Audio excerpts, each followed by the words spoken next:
Hey Sarah, wonderful to Hello, see. Darren. How are you? I'm pretty well, and I'm super excited to be here today with you. I'm so curious about your work and your history, and I'm fascinated by everything you do. Um, so I'd be grateful if you could just take a moment and tell people who are not yet familiar with you a little bit about yourself and your work and what fascinates you. Okay, so I live part-time in Greece and part-time in England, and I wrote a book 2 years ago about the history and culture of dreaming in the ancient world, with particular emphasis on Mesopotamia, Egypt, and Greece.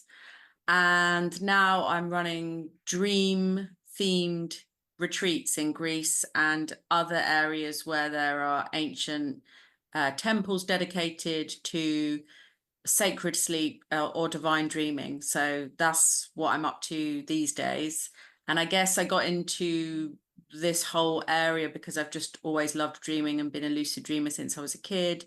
And it's been a huge passion of mine. And then over the years, I've realized that my kind of love of ancient history and culture could be married to my love of dreaming. So I've discovered this kind of niche, weird path for myself. Uh, and I'm loving every moment of it. Beautiful. Yes, I am. Particularly inclined to pay attention to people who are operating on the outskirts of what we would think of as ordinary humanity and ideas and concepts and stuff. Um, and your work is particularly fascinating to me due to my own long astonishment about the nature of dreaming and some of my early experiences. I wonder if you might be willing to share a few episodes from your childhood dreaming that were particularly influential for you that you may remember. Well, one of the things I was thinking about today actually was I had an opportunity a couple of years ago to interview this amazing woman called Rebecca Sharrock, who is one of, I think, only about 80 people in the world who have been diagnosed and assessed for this um, not really a condition, but a state of having highly superior autobiographical memory. So she's also on the autism spectrum, but she has this phenomenal memory where she thinks she can remember before she was even born. And she has memories of being a baby, of being a toddler. And when I discovered I was going to interview her, because I was interviewing her with my friend Anthony Peake, who I have co-hosted his Consciousness Hour YouTube series with for a while. I was really excited to ask her about lucidity and dreams because I figured if she has highly superior autobiographical memory, then it must mean that her dreams are lucid because dreaming and memory, basically, if you have a great memory, then I think you're more likely to become lucid. And one of the things I would always advise for people seeking more lucid episodes is to do what they can to improve their memory. Um, there's a relationship also there with like language and being detail orientated. So it fits in really well with autism spectrum as well, and so many other aspects of sort of hypersensitivity, synesthesia. She's synesthetic as well. So I was just super fascinated by this. And it turns out that she is lucid in all of her dreams. And one of the questions I wanted to ask her was because I have these memories of dreams when I was a baby, perhaps, or a toddler that were all white. And I said, did you have dreams that were all white in the beginning? And she says she remembers having dreams that were all white for a while. And like me, were populated in the first instance by like a single favorite toy. In my case, it was a Fisher Price pull along phone. And I remember this dream distinctly of my Fisher Price phone. You know, the little one that's got a face that you pull it along. It's called like a chat along or something like that. I picked up the receiver and it was my nan telling me that no, it was Wurzel Gummidge telling me that he'd killed my nan. Do you have Wurzel Gummidge in America? So Wurzel Gummidge is a terrifying scarecrow TV show that I know the actual episode that that dream was inspired by because I can remember being terrified of Wurzel Gummidge when I was small. Um, and I found out when it aired, and so I would have been about 4 then when I had this dream. And I answered the phone, and Wurzel Gummidge was like a really scary, like wrinkly-faced, horrifying scarecrow that could take his head off and chuck it at people. And there was this particular episode that really scared me where he was chucking his head off of the back of a van and throwing it at people. And I think that's what inspired the dream. So I remember that very distinctly. I remember a dream that had my first experience of ecstasy when I would have been about, I was at primary school, and I dreamt that I was a cat sitting on a rocking chair.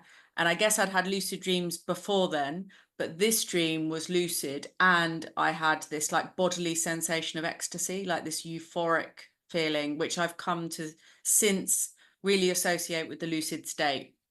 So in this dream, it was a very simple dream. I was a black cat sitting on a rocking chair, but I could feel this like delight in being in a cat's body, and the texture of the pads on my paws and like my fur and teeth and claws and everything. And it was just an amazing sensation. And so I very much distinctly remember that dream. And then one of the sort of main features of my dreaming, especially when I was a child, was there was this particular landscape, this dream landscape that I used to return to every single night. And there I used to draw maps, and it's one of the techniques that I use for dreaming is like this dream cartography, dream mapping, where you draw out the landscape of your dreams and the architectural structures and the features of the dream landscape to kind of create feedback between the waking world, your creative output, and what you're dreaming about. And it works really, really well, especially with children, because I do dream workshops with children as well. And they're brilliant at it. So I do exercises with them where they'll do something like design a fantasy dream theme park. And in the act of doing that, the process of doing that, they're actively imagining exploring this dream theme park, designing the rides, getting excited, which I think is an important part of like the emotions associated with experiencing really fantastic things. So they get excited doing it, they imagine themselves doing it, they tell me stories about what it's like being there. And then I get them to dream it that night, and then they report back and tell me like what it was like exploring their dream theme park. So my dreams landscape that I can still remember now, it had things like an underground pier, a red velvet underground, because I was into the velvet underground when I was a kid, and it had a sinking sand beach with a cable car ride over the top of it. There was a huge kind of school building with lots of small windows that had a jungle next to it, and a farm where they bred flatfish, like just all these little things that I still like drawing and create maps of. And I was always really into those books that have fantasy maps in, like cartography in it, like Tolkien's Lord of the Right. Rings and Yeah, yeah. Alice in Wonderland and all that kind of stuff. Brilliant. Oh, I'm curious if you can recall an early experience in which something profoundly strange occurred that you didn't understand. Lots of things. My dream life and the kinds of experiences that I had in my dream life, I think, directed me towards exploring philosophy, esotericism, considering perception as being malleable, reality as being malleable, considering that there was something that happened to your soul upon death, that your soul goes on journeys during dreams. So as a kid, I was a bit obsessed with creating some sort of machine that could record my dreams so I could show them to other people, and B, that if I perfected lucidity, was able to absolutely do it and be in complete control all the time, that I would um, survive dying, and I could explore these other realms that I would visit in dreams. And I was sure that where you go when you die is the same place you come from when you're born, and a place that you can access in dreams as well. That's why ancient culture is so like great for exploring dreaming, because you can kind of look at it in a very academic, scholarly way, looking at the material culture. But through dreaming, it's a very legitimate way of doing something really creative with the imagination as well. So I love it because I like being scholarly and academic and really nerdy and going to lectures about ancient Near Eastern material culture and all that kind of stuff. But I also like thinking about what I might imagine the dream life of someone in that time could be like. That brings up so many questions. Okay, so once again, I want to ask you about any early experiences or a central experience in which something occurred that you were completely unprepared for and didn't understand. Anything like that in your recollections? So I had a dream once that, I told you about there was a school building with lots of small windows. And I remember walking past, and as I say, like I was always reading about esotericism, like it got me into thinking about the nature of the universe and the cosmos and all this kind of stuff. And I walked past this school building one time where there was you were walking into a jungle, like up a dirt track. And this is where the shed that had flatfish, where they were breeding flatfish. And then there was a tunnel in the flatfish hut that you could access the Red Velvet Underground through. And as I walked past the school building once, there was an equation written like in chalk on the side of the building. And when I looked at it, I understood the meaning of the universe. And I had this kind of mind blowing epiphany type of experience. And when I woke up, I tried to write out this equation. And like since then, I've come to the realization that your dreams will kind of provide you with what you think might be required to understand something, because now I don't think there is any meaning or secret of the universe, but at the time that's something I was questing for, and it seemed to me like logical as a child that that could be something that was contained in an equation. So even though I saw this writing on the wall, this what I considered to be an equation on the wall, it was probably nonsense, but it acted on my consciousness in such a way that it facilitated this like mind-blowing transformation. And I had a lot of other dreams, and one of the things I'm really interested in because of this is dreams where I'm given a drug or a substance in a dream, Hmm. and that drug or substance changes my consciousness in the dream. So I have like a psychedelic experience, or I get drunk, or it acts as an agent of transformation within the dream, which is something that really interests me with regard to myths around this idea of eating food in the underworld or taking food from another realm, and the fact that you have to stay there if you do that. Wow. Okay, so that brings up something. Yeah, there's so many things here. Those are beautiful recollections. This is such a treasure. Oh my gosh. Uh, okay, so what about experiences that happened for you either hypnagogically or hypnopompically, where you had an experience that wasn't really dreaming, but was very surprising? Anything like that? I've had a couple of really great hypnagogic experiences recently because I'm looking into Greek mythology so much, and especially exploring the gods, goddess, or figures of importance in the Asclepian family and in the Asclepian tradition. So two of those that I purposefully kind of incubate for dreams with, and I have kind of hypnagogic meditations focused on them, have resulted in sort of interesting encounters. So Telesphorus I had recently, which was probably my favorite, led me on this whole amazing quest to discover who Telesphorus is. And what I loved about that, so I had this had a hypnagogic experience as I was falling asleep. I'm very interested in Telesphorus. He is this kind of child god, sometimes represented as a dwarf, sometimes represented as the child or son of Asclepius.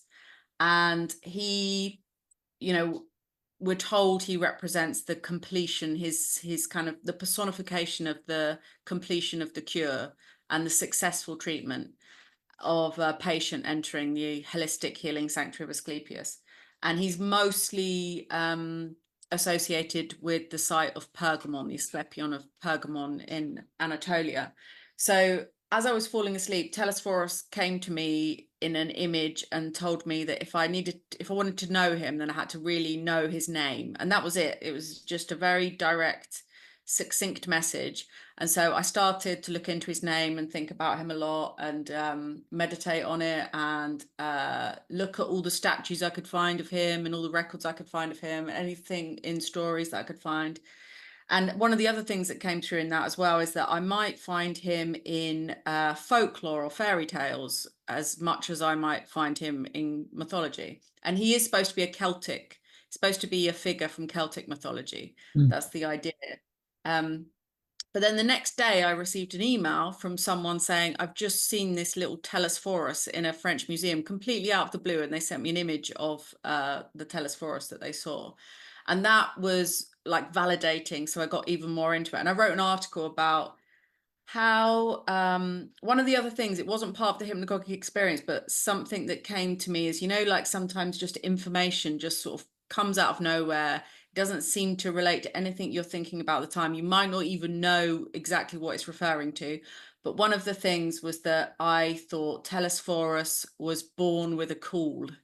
And I don't know, I can't remember now where that even came from. But the more I looked into it, the more I thought that that would make a lot of sense, especially in terms of him developing and evolving out of this Celtic, almost genii type figure, because there's this concept of the luck child, this lucky child that's born with a call and is protected from harm throughout their life. And Telesphorus acts as someone who protects someone throughout their life. He protects them in birth.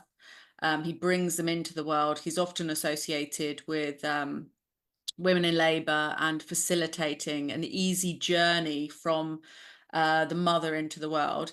And then often he is found as a votive in the graves of children, and shows them holding their hand and taking them into death and being their guide in death. So there was just something intuitive about he might relate to this idea of the luck child who's born with a call. And as that figure could be like a lucky charm, like a lucky totem type of figure. So I just got really into researching that, and there's a lot of stuff that I found out about Telesphorus and about actually being born with a call being like a huge thing in the ancient world across all sorts of cultures, that if you're born with some of the amniotic sac on you, that this means you're going to be lucky throughout life. And in ancient Greece, they even practiced a sort of divination, looking at the condition of the caul on the body, and especially if it was a kind of band around the child's head, that showed that they were already crowned. And so there's this association with being born with a caul, marrying into royalty because you've already got a crown, either having great beauty, but one of the main things is being protected from drowning. So Perseus, the hero, Telephos, the hero, who is actually why I think Telesphorus is named Telesphorus, because the first mention of his name is found in an inscription at Pergamon, and Telephos, the king, who's like a mythical hero king, is the legendary founder of Pergamon. So I think there's some association, because Telesphorus seems to sort of suddenly be named Telesphorus and appear as Telesphorus in Pergamon for the first time. So yeah, I went down like a lot of rabbit holes with Telesphorus, but I felt that was a special important thing to study. And one other thing about the Asclepion at Pergamon is the main treatment center where you went after you had kind of undergone all the other stages of healing. So the catharsis in the theater, the purging, the purification in the cold water baths. When those stages of the healing had been completed, you walked through a tunnel, and at the end of that tunnel is a treatment center, a circular 2-story treatment center that was actually called the Telesphorian. So it is the temple of Telesphorus, and that's where you were perfected. So one thing that's come through to me recently, and something I've been working a lot with hypnagogic incubation and sort of intentional dreaming, is that darkness was a massively important part of healing and what we call initiation, but that wasn't really initiation in the ancient world in terms of the rites of a Elefsina.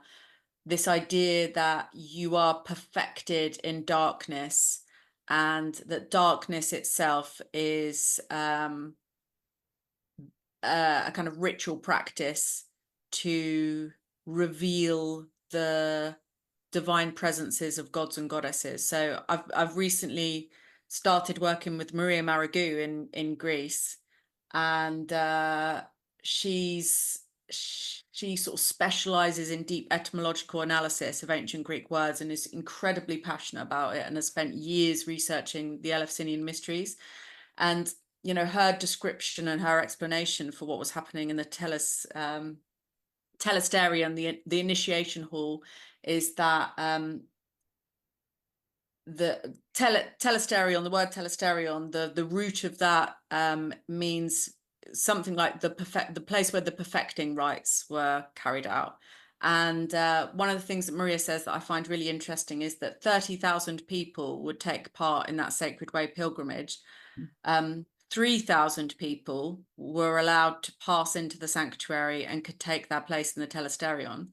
But only a handful of those in the telesterion would actually have the experience. So it isn't like the Freemasons. You're not going through grades and receiving qualifications and getting any seals of approval. It isn't like a hierarchy like that. It's you either are perfected, you either have the divine experience and the direct experience of the gods and goddesses, or you don't. And that's something that I think is very interesting. So something, and one of the other things she says about the telesterion is that some of the initiates, some of the Mistai that enter the telesterion report spontaneous healing events. So the darkness and the perfecting rites themselves, like what's occurring in the telespherion at Pergamon, when a patient is perfected in darkness by the gods, is that you are kind of perhaps leave your body, encounter something divine, and come back in, and your consciousness, your spirit is recalibrated so that you can be healed from things. And I guess I think of that because I like to think about these things on a sort of practical scientific level. How is this possible that someone could be healed from something like an out-of-body experience? And I think about something like it's not what used to be called dissociative identity disorder. I think it's got a different name now. But where someone experiences a trauma or a shock, and in order to cope with that, an aspect of their personality kind of splinters off and they create this other personality. So in some of those cases, you can have, say someone's got 3 personalities, one personality's got an allergy, for example, and if they're having an allergic response, they can call in the other personality, or the other personality can be coaxed out, and that allergic response will stop. So it is really, something that I think is a much more sort of complex and fascinating avenue to explore. But I think that one of the things that I'm very passionate about is like ancient Greece, ancient Egypt, ancient Mesopotamia, is we unfortunately have kind of forgotten about the existence of the soul, and the soul needs to come back to medicine in order for holistic healing treatments to take place. Like, we are more than the sum of our parts, and the ancient Greeks absolutely acknowledged that we have a soul, and that soul can be healed and perfected through non-physical experiences. So much there, excuse me, to digest. And so many thoughts. So a couple of things that occurred to me as I'm listening and trying to understand the incredibly rich intelligence that you're sharing here, which is just such a treat. Oh gosh. So it strikes me that the journey that you're talking about during the Elefsinian process, we'll call it an initiation, resembles a sort of a recapitulation of conception, embryogenesis, transit through the womb into the world, as if this is being intentionally, almost as if that's the central figure, or one way to see the central figure of existence is this process. And so by undergoing, it occurs to me anyway, that by undergoing this process again, it's like being reconceived and then facing the crisis that happens in the transit from the womb through the birth canal, to the exit of into birth.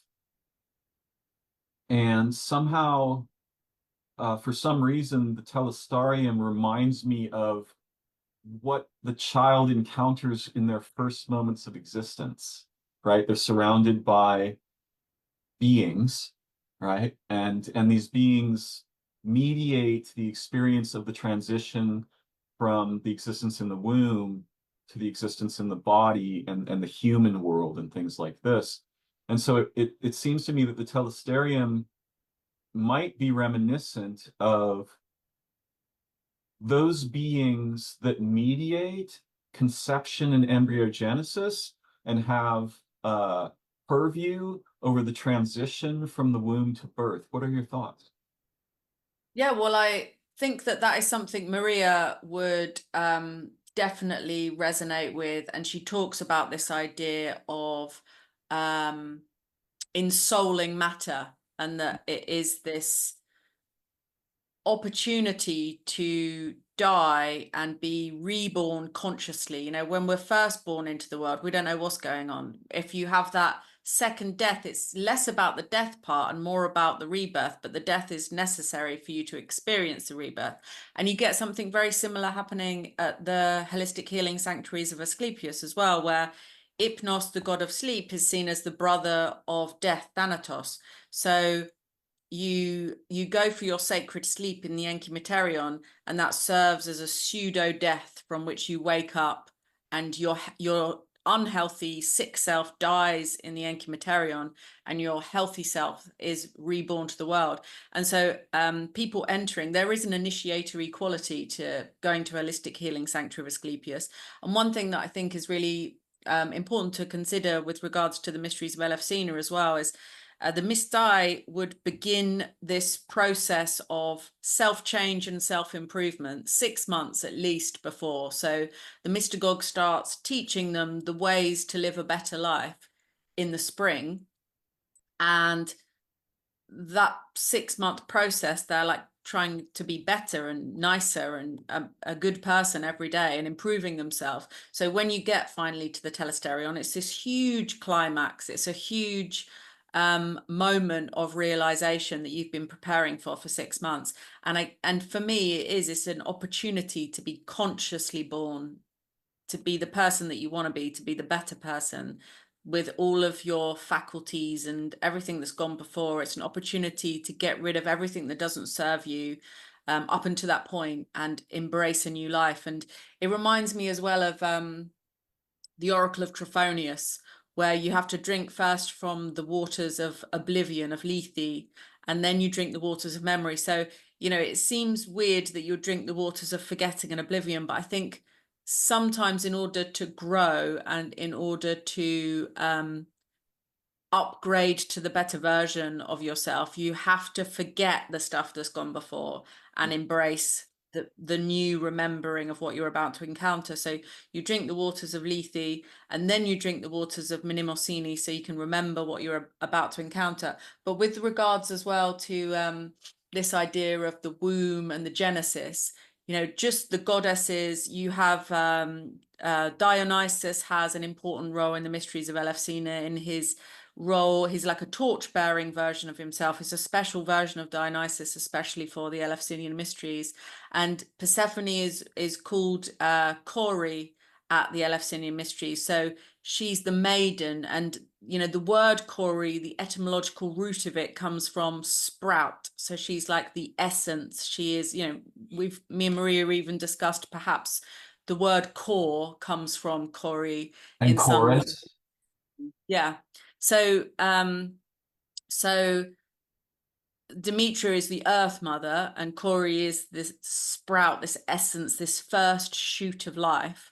And the process of going on the sacred way, of taking the kikion, of being in the telesterion, of that, you know, there's psychodrama that's enacted, there's mourning and loss and drama. You become one with the gods and the goddesses of the rites, like you are them. And so by sharing, I think there's an aspect as well, you know, the potential psychedelic components of Kikion, I'm still on the fence about. I don't know whether or not there was any psychoactive substances in it. I know there's a case for the enzyme that what I forget what it's called now. What's the main one that's considered ergo? So there's a case for ergot being on the barley that was used to make the kykeon. But I kind of think, given the preparation and the anticipation, that very little extra is required for you to have hallucinations, especially if you consider the telesterion is dark and you've been fasting for a night and you're ecstatic and you're like highly prepared for something incredible to happen, and you believe that the gods and goddesses are going to actually manifest in that space. That's an enormous amount of anticipation, which, you know, I don't know if you know about this kind of darkness retreat therapy. That's a big kind of trend now of people going on darkness retreats where they are put in a space, a completely black cave, for example, for 3 days.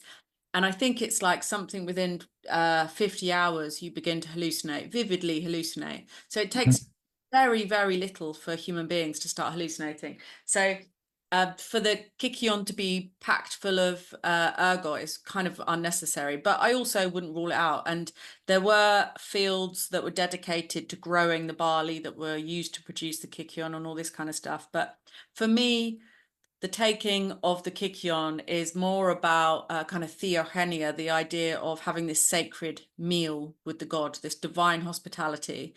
And you get the same thing in the Asclepion holistic healing sanctuaries as well, where a big part in Epidavros in particular is about sharing this meal with the god, and that in itself is a healing ritual, because you are partaking of the same food and you are becoming divine, and through becoming divine you are throwing off the kind of illnesses that can affect mortals. So to me, visiting the sanctuary of Asclepius, you get this real sense, because it's enclosed by a sacred grove as well. It's encircled by trees, and the sacred grove was protected in that era. If you cut down a tree, you could be killed. Like, it was a very serious offense to cut down a tree that belonged to the sacred grove of Asclepius.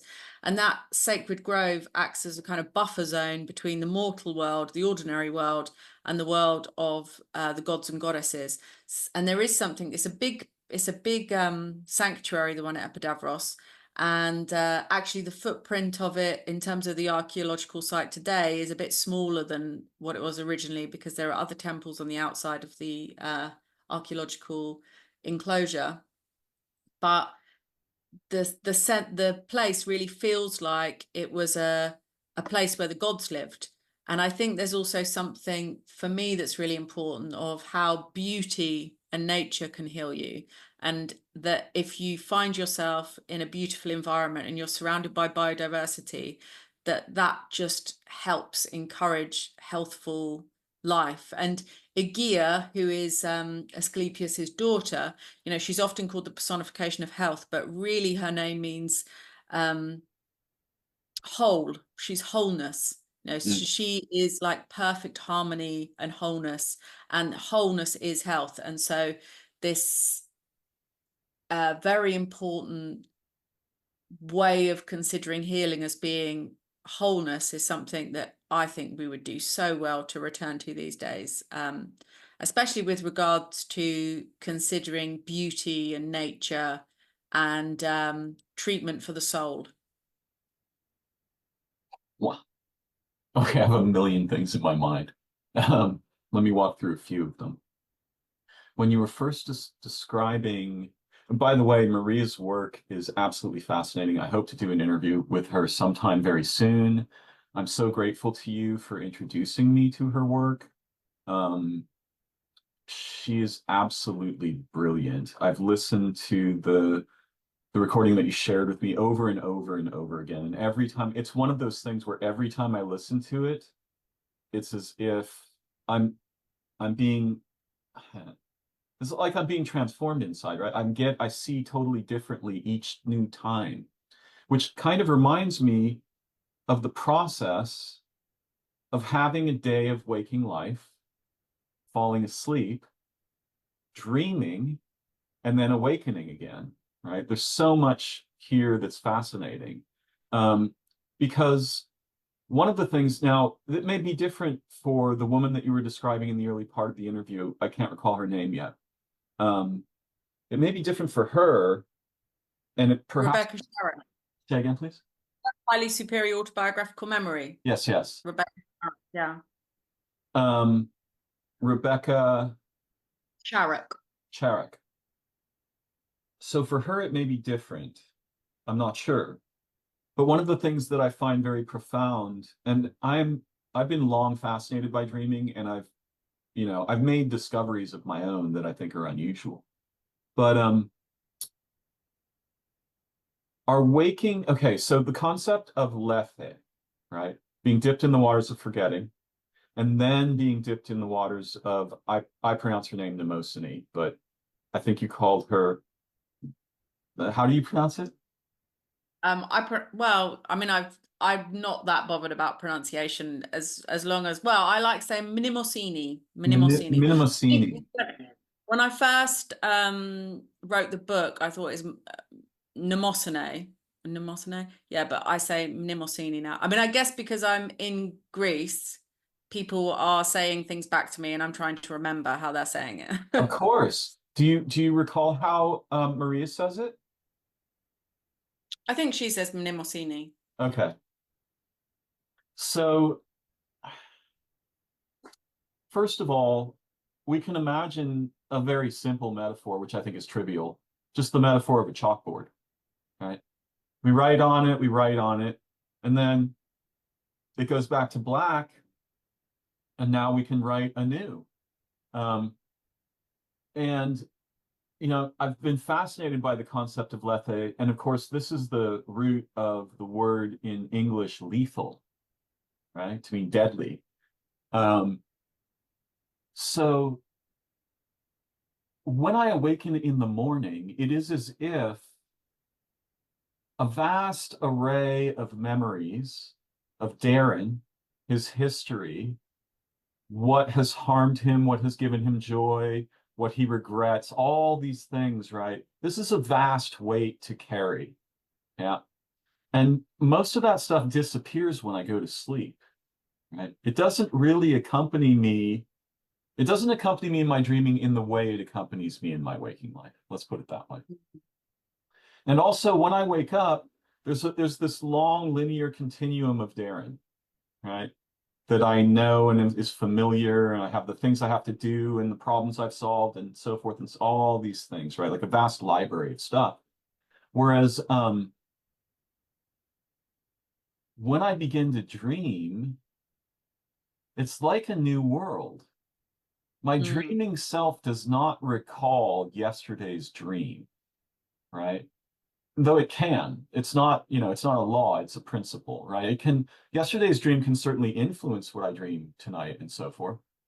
So there's something fascinating about being cleansed, and also this purgation that you spoke of, I think is super important. It's something I was reminded when you were talking about the Elefsinian process.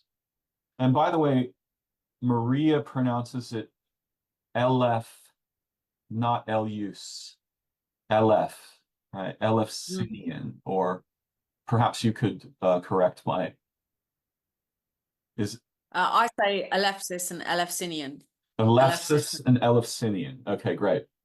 So when you were describing the process, you went through like 4 or 5 phases, and one of them was purgation, right? And then you talked about how there were 30,000 people, a certain number of them would be chosen to actually undergo the process. The ones that got to the telesterium, maybe some small number of them would actually undergo the healing experience. And what do you think about the idea that this could be the birth of the concept of democracy, right? That some are chosen, that we're supposed to undergo purgation before we go out voting and so forth, right? Yeah, it's probably wise that people that make decisions about the world have gone through that process. I mean, one of the things I did a podcast this morning actually, and one of the things I was talking about was Peter Kingsley's research into dream incubation. I don't know if you've read Wisdom of the Dark Places is a book he wrote about the history of dream incubation in ancient Greece, and the fact that Empedocles and Parmenides were almost the kind of the last of a long line of what we might now call kind of shamanic sages that we associate with Eastern practices.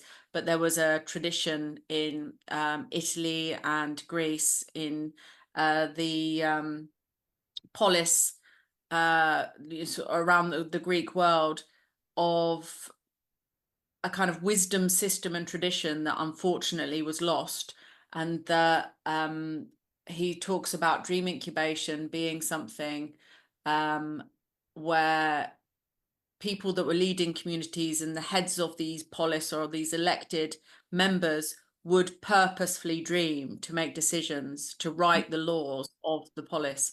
And that to me makes so much sense. You get a group of people that dream, they try to connect, they receive the laws in their dreams. You still have to check, because you've got these other people that you're responsible to, something about the veracity, and show discernment in terms of interpreting those dreams and not making, crazed decisions based upon perhaps unhinged epiphanies or whatever. And I think veracity and discernment is really important when thinking about dreams, even in the same way that you might with regards to psychedelic episodes as well, because I know there's been a lot written about some issues are surrounding psychedelics, and how they, although they're supposed to kind of dissolve the ego, often result in Jesus complexes in people where they don't show discernment in terms of integrating those epiphanies, and they think that they are, accessing the secrets of the universe, like I told you about my dream when I was a kid. So discernment and veracity testing are really important with dreams as well. But I think that because dreams enable you to make really fantastic novel associations with enormous amounts of data, and to have this overview effect, that actually good decisions often result from spontaneously, divinely inspired dreams that that do often result in good solutions to problems. Like one of research about lucid dreaming is that if you're a regular lucid dreamer, you're good at problem solving. It's like a kind of something that lucid dreamers have been recognized at good problem solving, which I find quite interesting, because novel association and having the overview effect, I think they can often make quite good mediators, because they can dream of another person's perspective. I'm so reminded of our overwrought uh, valuing or authorization of thinking, right? And it strikes me that, I mean, I've recently been struck by the insight that thinking is one of the worst things you can do with a mind. We think this is what minds are for. This is not what minds are for. Minds are for something like dreaming, communion, insight, forging the third mind together and moving together into this place from which our purview is radically expanded. And there's just so much, like I was saying, that I think thinking, for a mind, thinking resembles what it would be like for a bird to be nailed to a rock. It's a symptom of isolation. And of course, I'm hyperbolizing, and I'm Italian, right? We do this naturally. I'm being very hyperbolic, but I think we've got entirely the wrong idea about what minds are and what they're for. And it's because we're paying too much attention to the pseudo left hemispheric, grasping, manipulation, objectification, utility, pragmatism, accounting, courtroom games, right? All of these things, which if you Pattern recognition, our pattern recognition is supposed to be used and applied for survival. And this is why I think social media drives people insane, because of course you can see patterns in it, because it's all patterns and algorithms. And so this is why we are living in these like increasingly small echo chambers and halls of mirrors, and arguing with ourselves. And AI is going to drive everyone even more insane, because they're talking to themselves, and people can't help but have opinions on things, and there's almost like a pathological need to express that opinion when the opportunities become available. And the more forms of communication we have, the less we're actually communing is more important than communicating.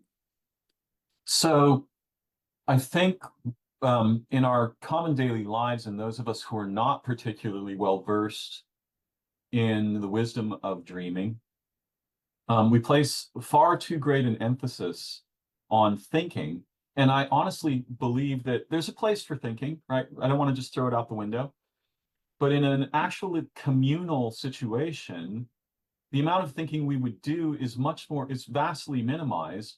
And I think thinking is a symptom of isolation from the polis, from communal awareness, concern, reputation, problem solving, questing, play, creativity, all of these things.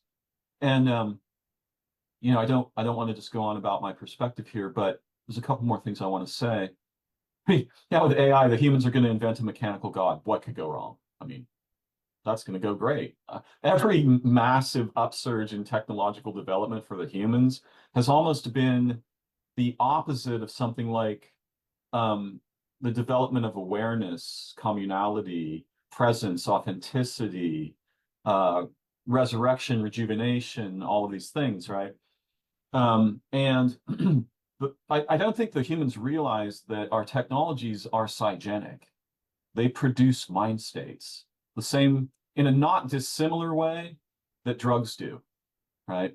And I don't know if you've looked much at images produced by AI, but I played around quite a bit because I'm fascinated by the problems of technology, and so have been for many, many years. I'm a technician. And my early experiments with having ChatGPT produce images were literally mind-blowing. I mean, they were psychedelic experiences that were more like psychosis and insanity than they were like, oh, let's produce beautiful images.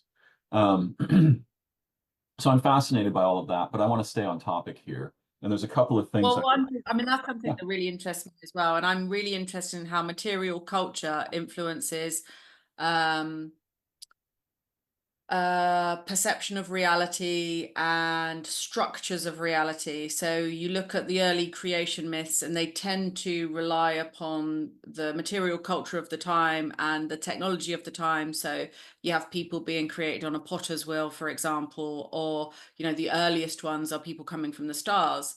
Mm. And now we talk about simulation theory, and that we're all living in a computer game. And AI will become the next creation myth that we are created. Well, people already say that, don't they? That we're created by like a highly technology orientated civilization, and we're minions for it or whatever. But one of the things I research in my book, I'm very interested in I'm super interested in ancient material culture and how that can help you kind of reverse engineer the likely feelings about reality. Because, so say, for example, one of the things I'm really interested in is the history of mirrors. And the earliest mirrors ever discovered, to my knowledge, have been found at Çatalhöyük in Anatolia, and they're polished obsidian surfaces, like palm-sized handheld mirrors, and they became elite grave goods around this time as well. They're also really early obsidian mirrors found in China and places like this. And then later on in Egypt, mirrors became associated with rebirth, with life, with the sun, with Hathor and with Ra. And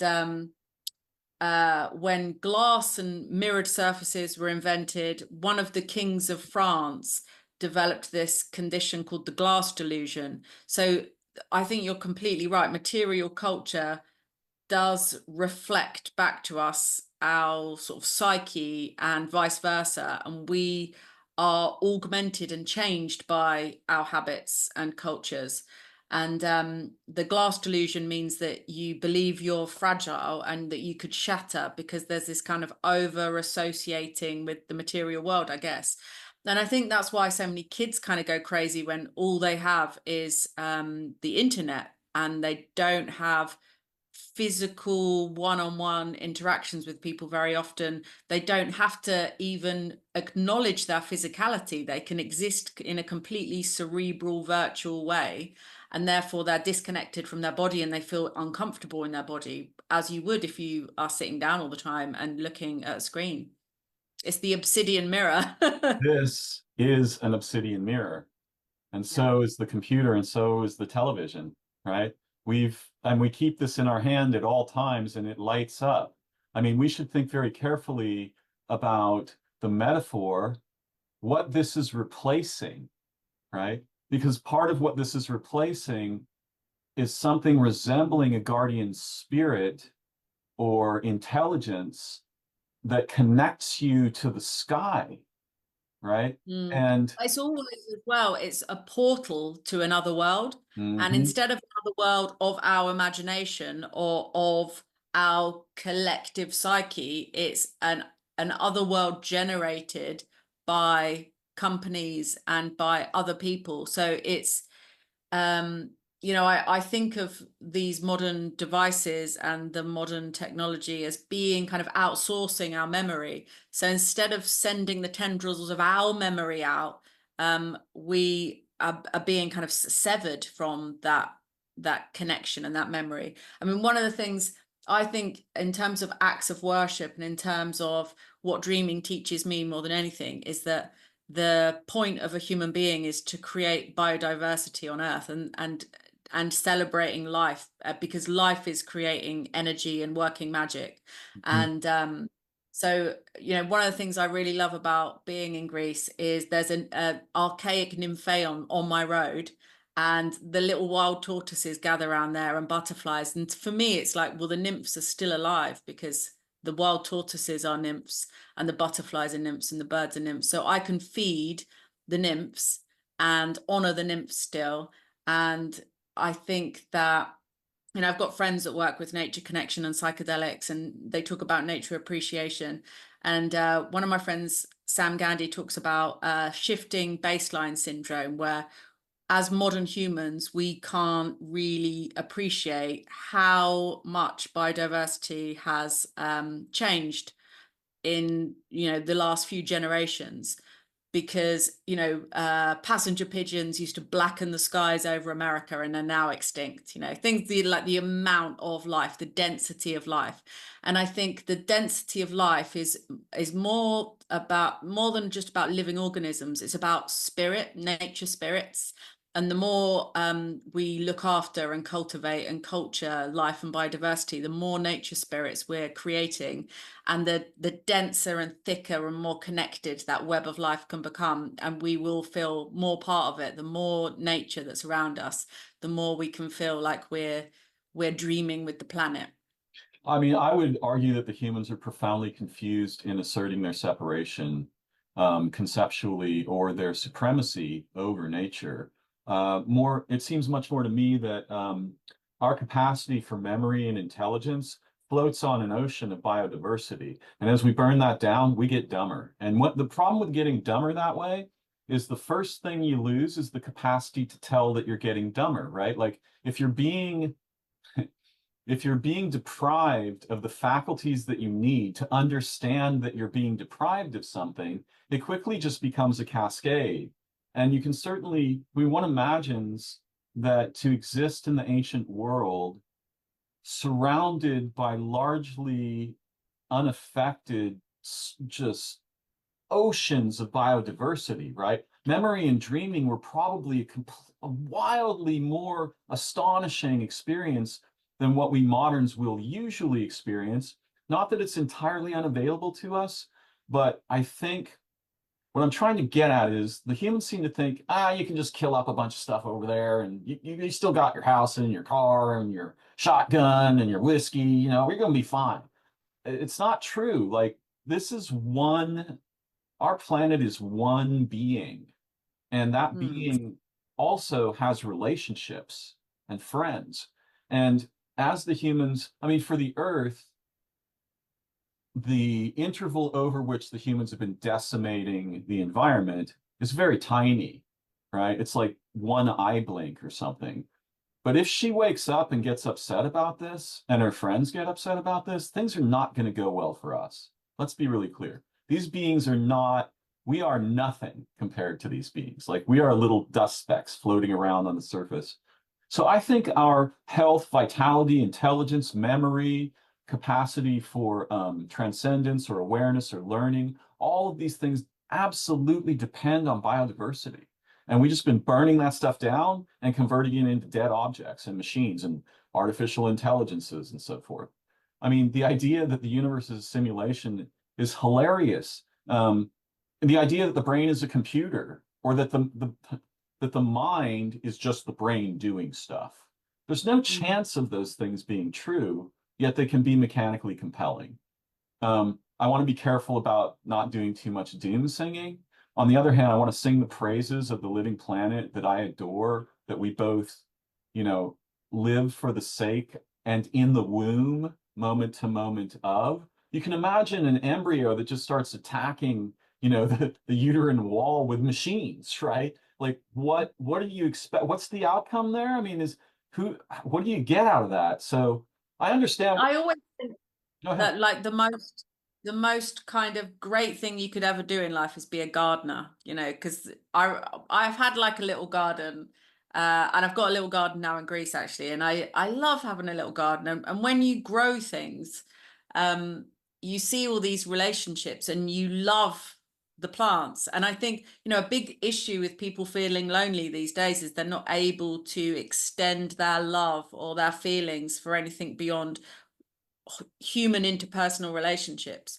But you can love the land and you can love plants and you can love animals, and you wouldn't have to feel lonely if you can develop those feelings for something that's non-human. Yes. And yeah, I just found like gardening is one of the most healing things we can ever do. And human beings, I mean, I don't know how things are there, but in England, people are living in increasingly small places on their own, no human contact, let alone nature contact.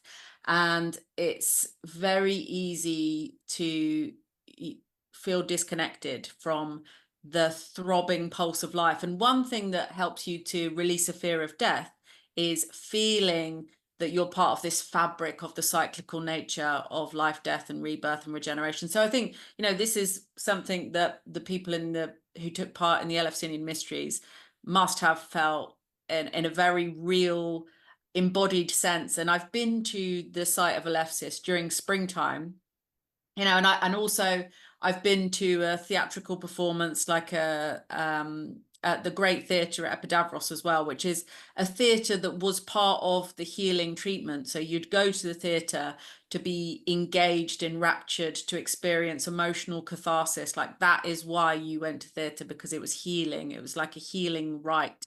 Yes. And even with the diminished, stripped back chorus and scenery, which at the time you can imagine would have been like incredible, with like 50 people in the chorus, extravagant sets and costumes and designs and like raucous possessed musicians.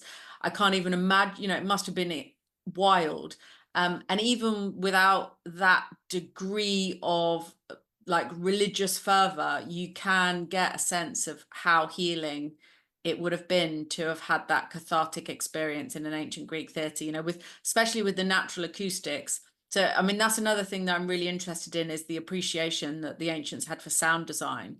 And the theatre at Epidavros is one of the best in the world. It's like acoustically perfectly designed. And there's another structure in the sanctuary called the Thymeli, which I think is an architectural divine instrument that people would enter into to become one with the performance, with the chorus. So that structure is called the thymeli, and the most common use of the word thymeli in ancient Greece is for the altar stone that was at the center of ancient Greek theatres, that was dedicated to Dionysus, because all ancient Greek theatres double as a temple of Dionysus, as a shrine to Dionysus. And it's where the conductor of the chorus would have stood to conduct the chorus. So the fact that this whole structure is called a thymeli and is quite unusual in that sense, suggests to me where a performance took place that was considered to be cathartic. And Pausanias, the Greek travel writer, he was present when it was kind of still standing, or part of it was still standing. And there were two paintings inside. One was of Eros putting down his bows and arrows and picking up the lyre, and the other one was of the personification of drunkenness, like a drinking wine. And so there are Dionysian overtones to that, and Dionysus is a figure of healing, and he gets forgotten about, as his role there. But to have the catharsis, that religious ecstasy, that frenzy, is a way of releasing and purging negative feelings or uh, frustrations or anxieties. It's just an opportunity to release blockages, emotional and physical and mental.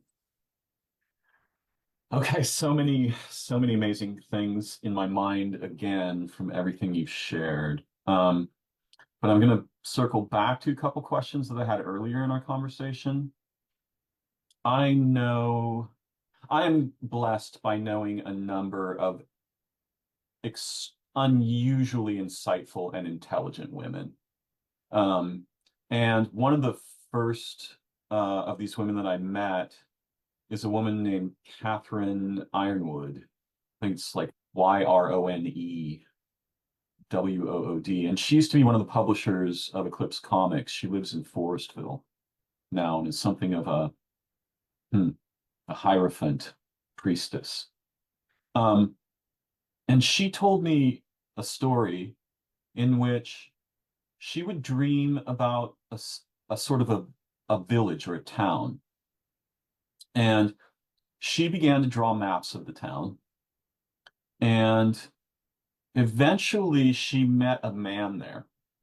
And they would go to the cafe when they met, and they would sit down and they would have coffee and they would talk. And they would talk about the fact that they're both aware that they're dreaming and that they know that they're dreaming the same place over and over again together. And eventually, she says, and I trust her, that they exchanged contact information and met in the waking world. Have you ever had any experiences resembling something like this or heard of things like this? I have had experience. I have heard of a couple that met in a dream, and then they'd both seen each other in dreams, and then eventually met one another at a conference. And the guy was looking in various places for this woman, and I think because she's Greek and he's Mexican, and because she doesn't look typically Greek, he was looking in some wrong places, but then they eventually came across one another. I can't remember where they were in the world, but they were at the same conference. They are holistic architects, and they have a company called Geophilia, and they work with Dan Winters. Do you know Dan Winters Yeah, and yeah. Kareem? And yeah, they're very much into sacred geometry and things like this. So yeah, they were sharing dreams before they met and passing messages to one another. And I can't remember now the details, but it's a big part of their story is that they saw each other first in dreams and then eventually met up in real life. Um, all right, so there's a couple of things I want to touch on. Are you familiar with the traditions from South America that are oriented around the concepts of the Nahual and the Tonal and their relationship with dreaming? No, These I was talking to a friend the other day actually, who's really interested in Mayan dreaming and has been doing lots of research into that. But I don't know much about that tradition. Since I've been a kid, I've like found, anytime I find a book on dreaming, I read it. But the something I'm very passionate about is, I really feel my roots in the sort of Western esoteric tradition. Like going to some of the places in Greece, I feel like I'm from here, like I've been here before. And I think it's really important to recognize that in England, in Europe, in America, in Canada, we have these traditions, these deep mystical and mythical traditions of our culture. And one thing that I love, because lots of Americans and Canadians come on the retreat actually, and sometimes it'll be the first time they've come to Greece. And it's this amazing feeling of homecoming for them, like this amazing wave of familiarity and love for this land. Like, and they just, and Greece has this amazing sense of home for everyone, I think. Like it just, the Greeks have got like making people feel at home down to an absolute fine art. So I mean, like it's like nowhere else I've ever been. They know how to make you feel at home. I mean, I moved there within a week and I had no doubts whatsoever. And everyone has been completely delightful and welcoming and lovely. My home feels immediately like my home. Everything feels perfect. I just feel like um one thing also, and one thing I was going to say about biodiversity actually, is something I'm very interested in is how, you know, we consider ourselves to be separate entities, or this new way of viewing the human organism as being like a separate organism inside an environment. Whereas actually, I think in ancient times, there was a greater sense of we are part of the fabric of the environment that we're in. So if you take someone out of a shitty environment, an unhealthy environment, and you put them in a healthy environment, then they can be healthier because they're influenced by that environment. And you know, I see this a lot with people that live in messy, cluttered, dirty houses. They're hoarders. They'll start to become ill. They'll start to have like blockages or health issues or mobility issues because their environment is getting cluttered. And as that gets cluttered, you know, it's like feng shui. You start to mirror the environment in your body. And there are all those studies in terms of addiction and how like rats that live in an enriched environment just, you know, they easily give up whatever drug the scientists have been pumping them full of. And Right. so I think this is something that the ancients really understood. So this is why they recognized it was important if you wanted someone to heal, to put them in a beautiful place. And it seems like absolute common sense and intuition that you would do that.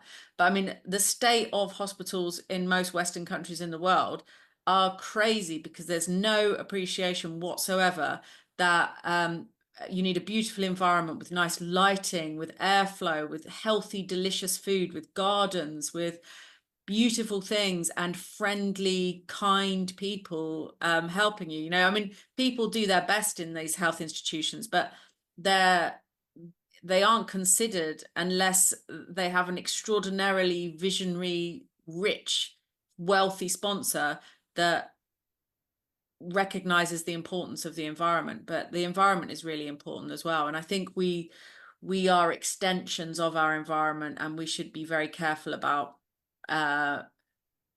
if we want a place to be healing, of beautifying it and making it a healthful place.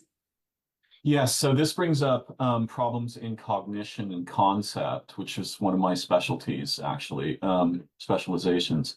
So we tend to think either that we're separate or we're part of something, and I don't mean to criticize the language you were using. It seems to me more that I'm not sure there's an outside of us, right? We Yeah, think that, that, right? We think yeah, that things outside of us are outside, but yeah, I think we are instances of the universe, the solar system, this world, the place we live, the home we live in, the living places, the entire history of life on Earth, and also whatever the humans in their mad insanity are doing to and around us. So yeah, I absolutely agree with you about hospitals. It's the worst thing that could happen to you is to have to be in a hospital. It's the yeah, least healing environment you could possibly imagine. If anything, it resembles something like purgatory or a prison. It's just absolutely awful. I was there briefly just overnight one time a couple years ago, and I was just like, you know what? If I have to do this again, I'm not doing this again. Right? Like I'll just whatever, I'll expire if necessary. yeah. But I feel like that. I haven't got a doctor, and the thought of going to a doctor's or a hospital is really horrifying to me. And yeah, I mean, I think I'll just lie down and die in an orange grove in a cadaver. I love that. Oh, you're so beautiful. Um, okay, so back to the South Americans, because this leads to a thread I want to explore. Um, I studied the work of Carlos Castaneda, There's a discipline in that branch of bizarre, probably mostly fictional mythos. There's a branch of their disciplines that they call dreaming. They don't necessarily mean what happens to you when you go to sleep. And some time ago, perhaps 4 years ago now, I was scrolling around on YouTube. I came across an interview between this guy, Alan Steinfeld, who was the interviewer. He's now something of a friend of mine. In fact, I met him shortly after watching this video through a friend. And I was listening to a guy who I think his name is Sergio Magone or Magone. And he is like a Toltec teacher. Hey, wow, oh, I see. I just accidentally did a gesture that my camera understands. Anyway, so I'm watching this video about Sergio, and he's talking about dreaming exercises and experiences, and he he gives a couple of instructions. Thankfully, I tidied up my room a little bit before the video, so now that you can see the whole thing, it's not just a mess. So the thing that I want to talk about briefly is that one of the practices that these sorcerers or magicians undergo is a series of practices with mirrors, and specifically obsidian mirrors, and more specifically, a bowl of obsidian in which there's water placed, and this is placed on the stomach. And you can actually see Aztec carvings of these nahuals, which is a very complex word, but in a simple translation would be shape changer. Right? These beings who can change shape, they can become animals, or they can become a place, or they can transform. And the practice is to gaze into the mirror and cause your reflection to disappear. Right? Mm. And he was saying that if you find yourself in lucidity, one of the most powerful things you can do is to swap your perspective from the one that you're used to, in which I am in me and I'm looking out into the world, to I am the world looking into me. And he says that what you will discover if you manage to do this is that there's nothing there. And that moment of discovery will liberate you. Now you have abilities that you would not normally have, even in a lucid dream. So I found all this interesting. I was familiar with some of the traditions. And a few nights later, I found myself, oh, he also said, if you try to do that and you don't succeed, if you try to turn your perspective around and you don't succeed, then just look at your hands, right? Which is a well-known, something we're often instructed to do in dreaming if we want to become lucid.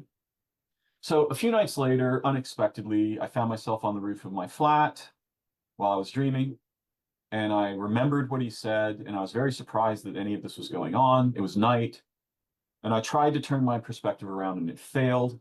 And then I looked at my hand, and it was weird. In fact, what I remember is that the thumb was on the inside of both of my hands, right? And they had like extra fingers and were blurry and weird. The moment I did that, something very strange happened. So ordinarily in my dreams, I'm still kind of myself, right? But what happened this time was I simply started flying. And I don't mean flying like Superman or Darren flying through the air. I mean, I became flying, the action, right? And I went to a strange place. Weird things happened I won't describe here. I went to another place where I committed myself to the eternal protection of two elderly women who were there. And this happened twice, basically the same kind of thing, over a period of a few weeks. 4 or 5 weeks after that, I was on a call with my friend, and the guy who did the interview joined the call. And I was like, you seem familiar to me. Oh, are you that guy that interviewed Sergio Magone? He's like, oh, yeah, yeah. And I was like, that's really weird. Now, the reason that I introduce these things, there's two threads here. One is mirrors, and particularly obsidian mirrors. But the other is in the Castanedian traditions that are sometimes referred to as Toltec, which I think is probably wrong or confused. Um, there's a lot of discussion of what they call the other, or the double. What are your thoughts or feelings or knowledge about anything related to that? Now, I often think, before you answer, I often think that I'm trying to understand what took place in those two specific experiences. I've had lucid dreams before, and I've also flown in dreams, but as myself, right? Like kind of like Superman or something, right? But this was a completely different experience. This was like I became an animal that flies. I went and did a bunch of animal things, and then I went and to women in both experiences. The same sequence of events happened. And I went to some women. In the first case, elderly women, and I was like, I am your protector. I will always be there. Don't worry. And in the second case, it was a young woman at a deli, and I was like, I got your back. No one's going to ever hurt you again, which is confusing and interesting to me why, both these things happen.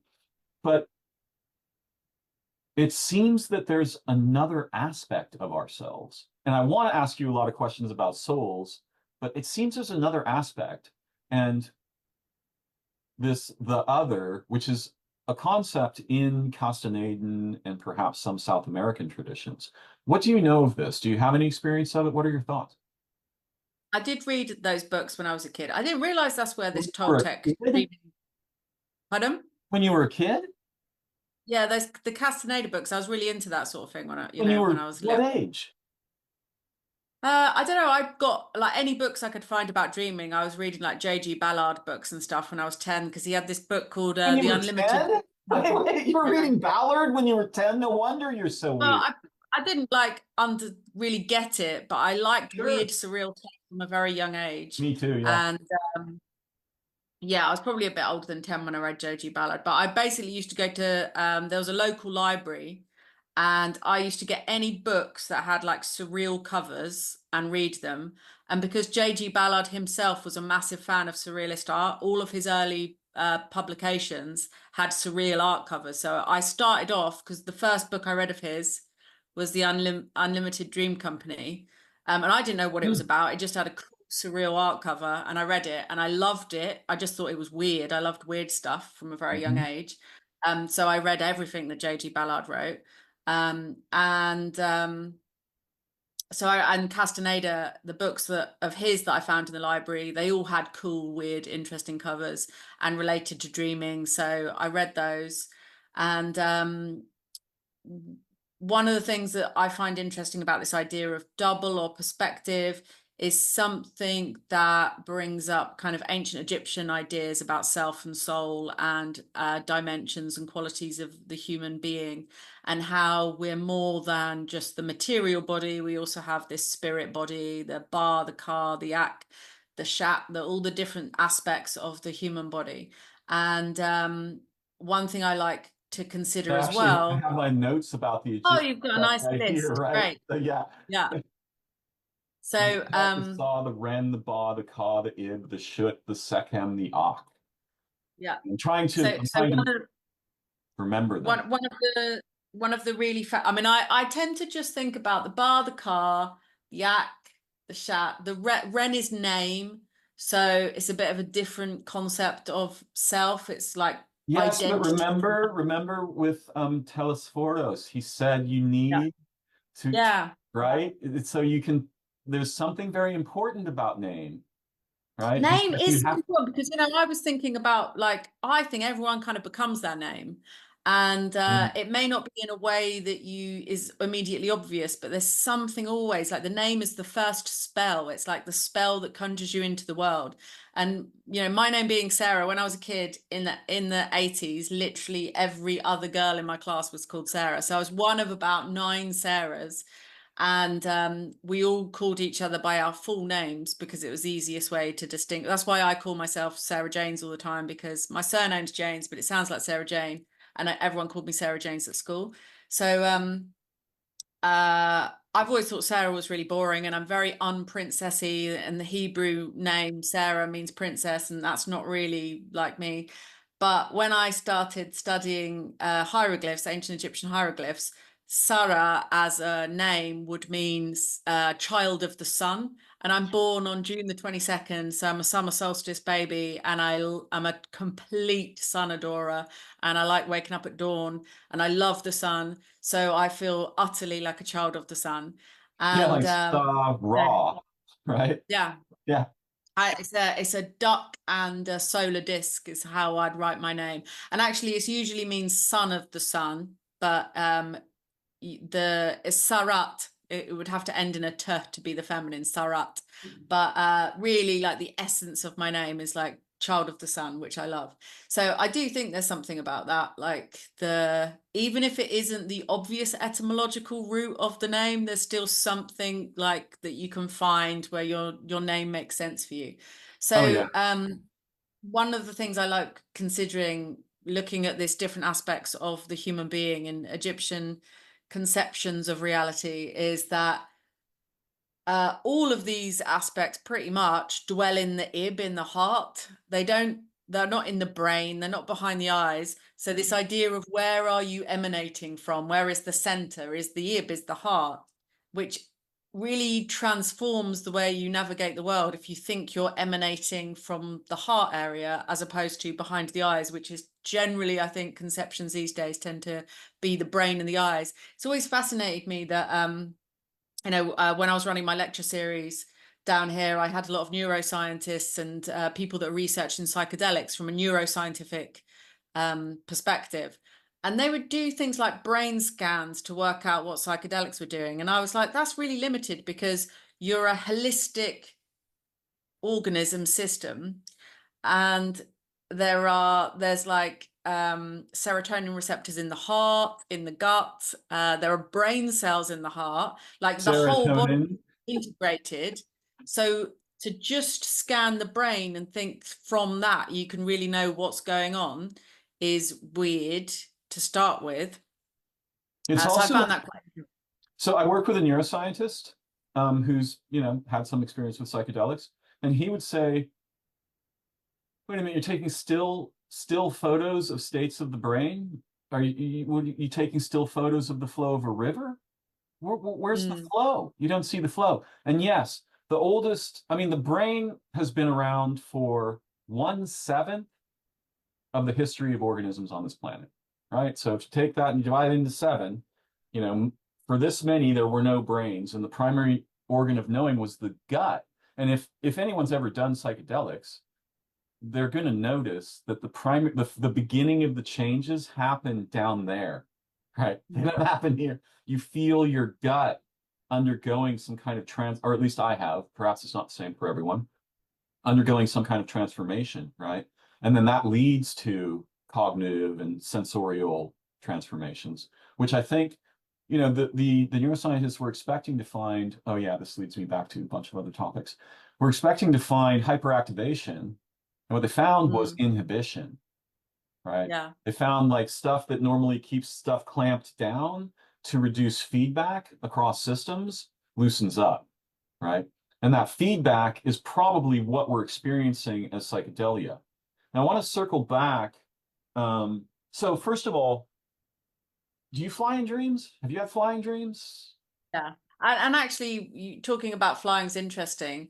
So there was something that I wanted to say just quickly on the Egyptian thing, actually, is that the Egyptian word, the ancient Egyptian word for brain is skull offal. It translates to something like skull offal. So they did know that the brain was important, especially in terms of like motor functions, because there's reports in some of the papyri about people having their brains exposed because of head accidents and certain motor functions not working or being like obviously related to particular brain injuries. So it wasn't like they thought the brain didn't do anything, but Mhm. it, in terms of where they thought intelligence and the soul was the heart. But so with regards to dreaming, yes, I do fly in dreams. I had this really embarrassing experience once when I was watching a morning breakfast show with my dad and Russell Grant, who was there the show astrologer and dream interpreter was doing this kind of casual thing and interpreting people's dreams. And someone phoned up and said, "Oh, I dreamt I was flying." And Russell Grant, me and my dad were both like, "Yeah, we've had that dream." And then Russell Grant said, "This is a sexual dream." And me and my dad were both like, Okay. so, Okay. so, So, sorry.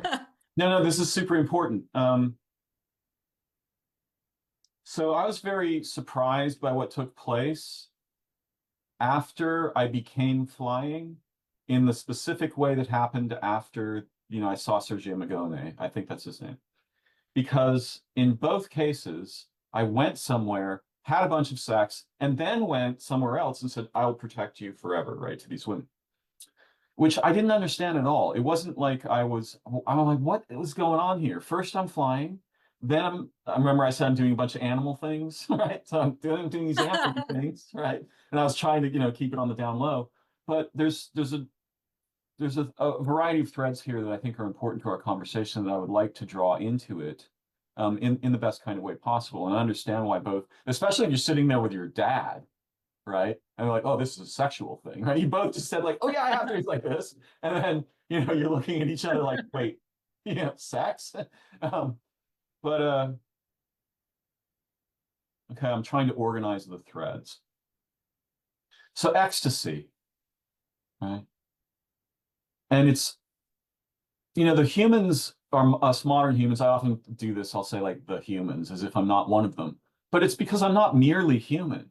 Whatever we might be, it's got to be so much more than just a human being. And similarly, whatever our soul is, it's not like a possession.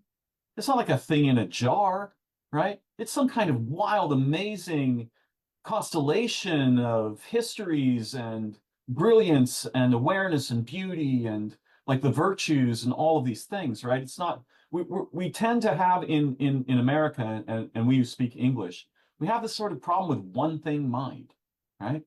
A thing is one thing, right? That's a tree. This is my soul.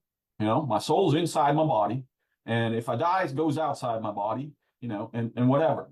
And I think it's very confused because whatever a soul might be, it's not Darren, right? It's something really astonishing. And even if we take things without any metaphysics at all, okay, and we just think of beings, organisms, organisms around this star here, this organisms on this world, animals, humans, this human. Well, most of me is everything, right? And then there's, then we can sort of open the Matryoshka doll and take out each doll, and we eventually get to that little tiny thing in the middle called Darren, right?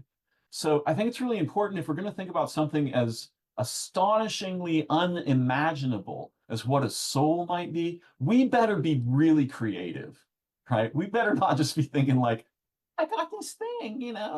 And I also like a think like friendly ghost, say again. like Casper the Friendly Ghost. Yeah, right.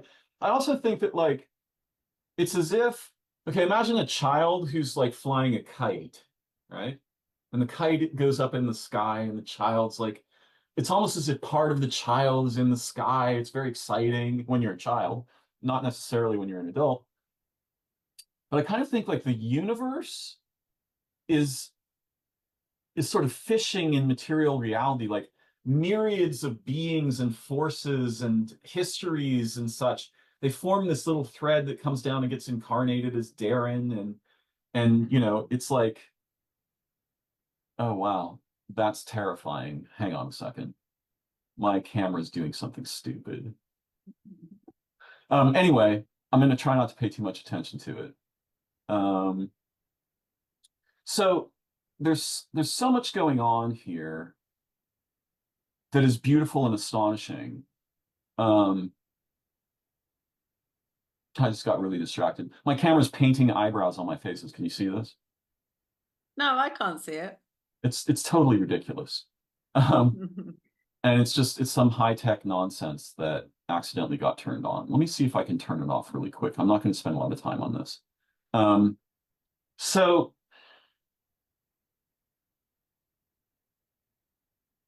ecstasy, dreaming, orgasm, lucidity.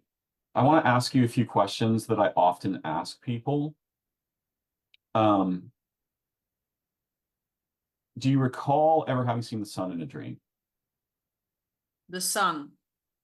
Oh, that's something I'm very interested in. No, and it's something I think about a lot. It's like the things of the dream world are self-illuminated. They're not illuminated from a solar source or an outside source. They like glow from within. Oh, that's the best answer anyone's ever given to that question, which doesn't surprise me at all, given who you are or what I know of you. Wow. Okay. Have you ever seen the moon in a dream that you remember?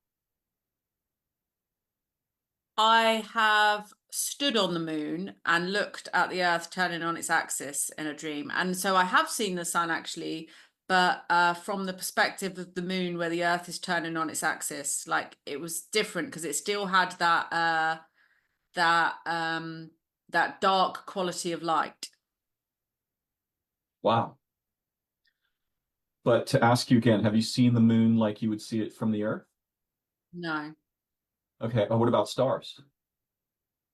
Yeah, I've seen stars and Yeah. nebula a lot actually. Oh, wow. How about a lit candle?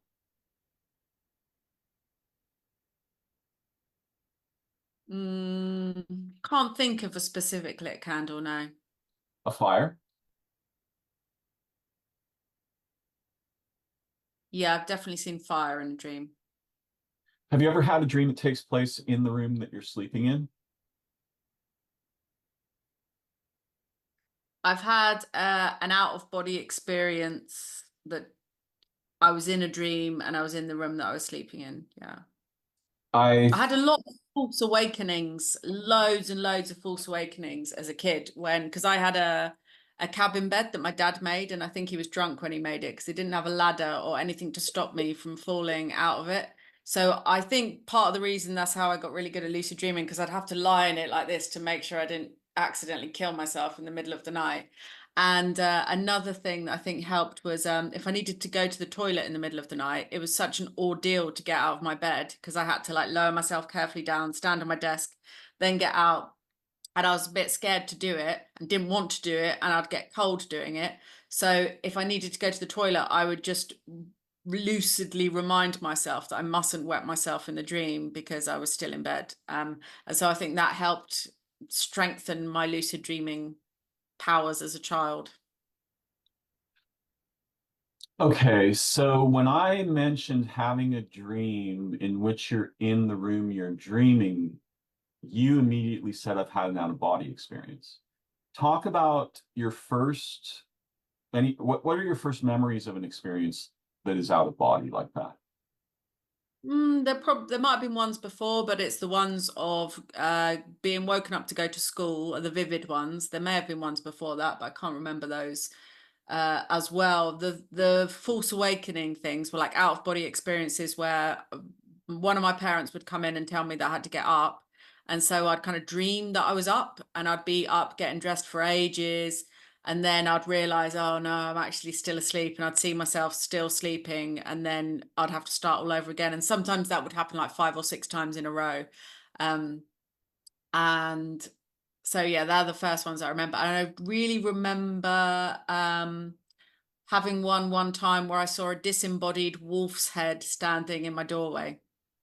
Okay, that's really important. So, as somebody who's paid a lot of attention to dreaming, I know some very strange things about dreaming that I'm not sure that I'm the only one that knows them, but I never hear other people discuss them. So since I'm with someone who knows about dreaming, I want to ask you some things. Um, the head in the doorway or the bad black cloaked man with a big hat, right? The homunculus that sits on the chest and is one is suffocating. Have you experienced sleep paralysis? No, I have had something the other side of I can't wake up out of the dream. And that's only really happened to me strongly twice. So I had one dream once where it was a lucid dream where I was standing in the garden of like a beautiful stately home. I remember it was painted the color of duck eggs. And I was on a gravel path walking through the garden and I was just ecstatic. And so I started to jump up. And you know how you kind of float when you jump up in dreams, like the gravity's different. So I was like just floating above the earth, but then suddenly everything went black and I was just plummeting into an abyss. And I tried to wake up because I was scared and I couldn't, but I could feel the weight of my body on the bed, and it was like my soul was like a smoky spirit trying to click back into the right position. So I kept trying to twist back into the position to wake up, and eventually did, and was like in a sort of panicked.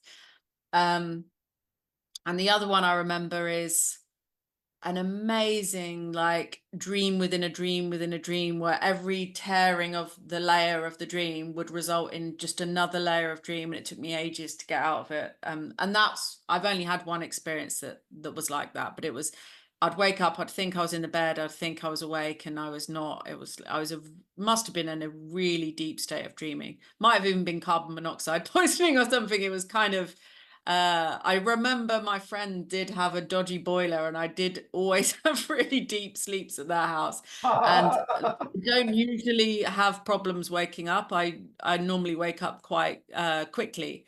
And so this was quite an unusual thing. It's possible there was some reason for me having those, but it was like layers and layers of dreams that just went on for ages. You know, we're inclined to think that, and I think part of the problem here is the primacy of language, nouns, and concepts in consciousness, which is very deceptive.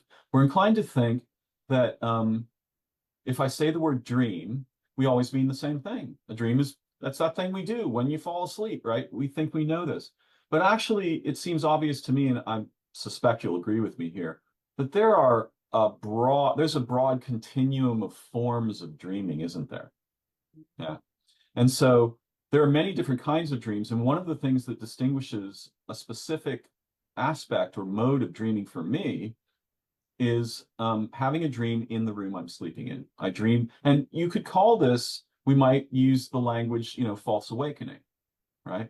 Because it usually does involve something like that. I get up out of my bed, I, walk around the room, try to do something, which leads me to another question I want to ask you. Have you ever attempted to turn on a light source in a dream? Yeah, I have, because one of my best friends was really into waking life, and he didn't have very exciting dreams himself. And when I would describe them, when I would describe my dreams to him, he'd be like, "That's really weird. I never dream about like stories or places. I just dream about shapes, and there are hardly any colors in my dreams." So it was a really weird thing that our dream lives were so different. And when he watched Waking Life, he saw other people had lucid dreams, and he learned, about the light switch. And I think the hand, looking at the hand is in that, and looking at clocks and various things like that. And oh, one of the things he said to me is, you can't turn on a light switch in a dream, or nothing happens, or what you expect to happen doesn't happen.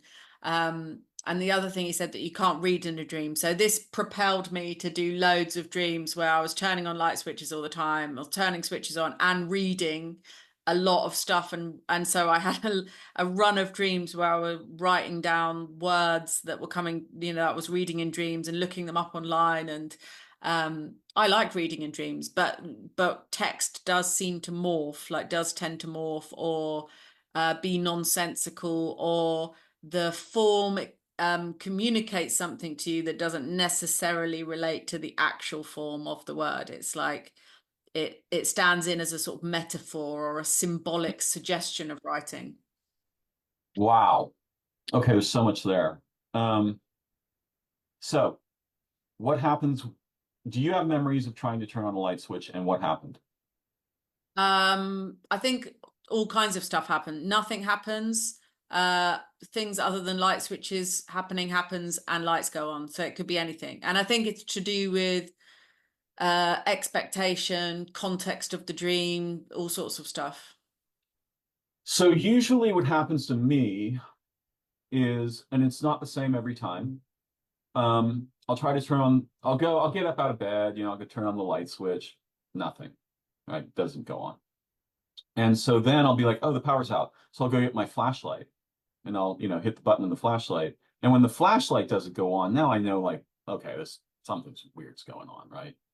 And usually there's some kind of a very profound, weird encounter with a non-ordinary force that takes place after that. So, for example, one time, after having tried to turn the light on, it doesn't go on.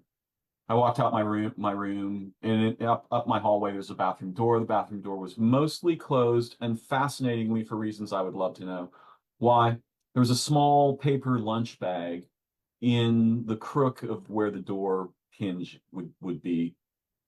And I reached out to hold or to open or close the bathroom door, and there was this force on the other side that was monstrous and profound and electrical and like chaotically like shaking the door back and forth very violently. And I've encountered this force hypnagogically. And it's interesting the difference between hypnagogia and hypnopompia in human experience, because in my experience, hypnagogia, it can involve things like false awakenings or bizarre sounds or visions or so forth. And hypnopompia tends to be different. I don't usually have visions. I can experience sleep paralysis. In fact, that's the most common thing that happens, although I rarely have hypnopompic experience, or I have hypnagogic experience very regularly. Though I'm not here to talk about my experience. So, what do you suppose, Sarah, is the source of illumination in dreaming? I've been really interested in this idea, and one of the things I did think is bioluminescent in the actual human organism itself, or accessing um, the collective experience of the world, like residual light coming in through the collective. But this, I have written articles about this a long time ago because I was really interested, because there is actual bioluminescence in the human organism, I discovered. And it is one of the reasons why, James Cameron, it was inspired to create all the bioluminescent scenes in Avatar because of a lucid dream. And Hmm. I think that by that experience of bioluminescence, there's something really pre-birth remembering about that. I think there's something to do with a bioluminescent experience of reality before birth. Yes, often when I ask people this question, they haven't, I mean, most people find it very surprising. Um, and by the way, you spoke of both you and the woman with eidetic memory having white dreams. And I Mm. think that's amazing. But have you ever had black dreams? I had one black dream when I had an out of body experience once. And I read a lot about Tibetan dream yoga and Hmm. this meditating in the abyss, but it's one thing I'd never experienced.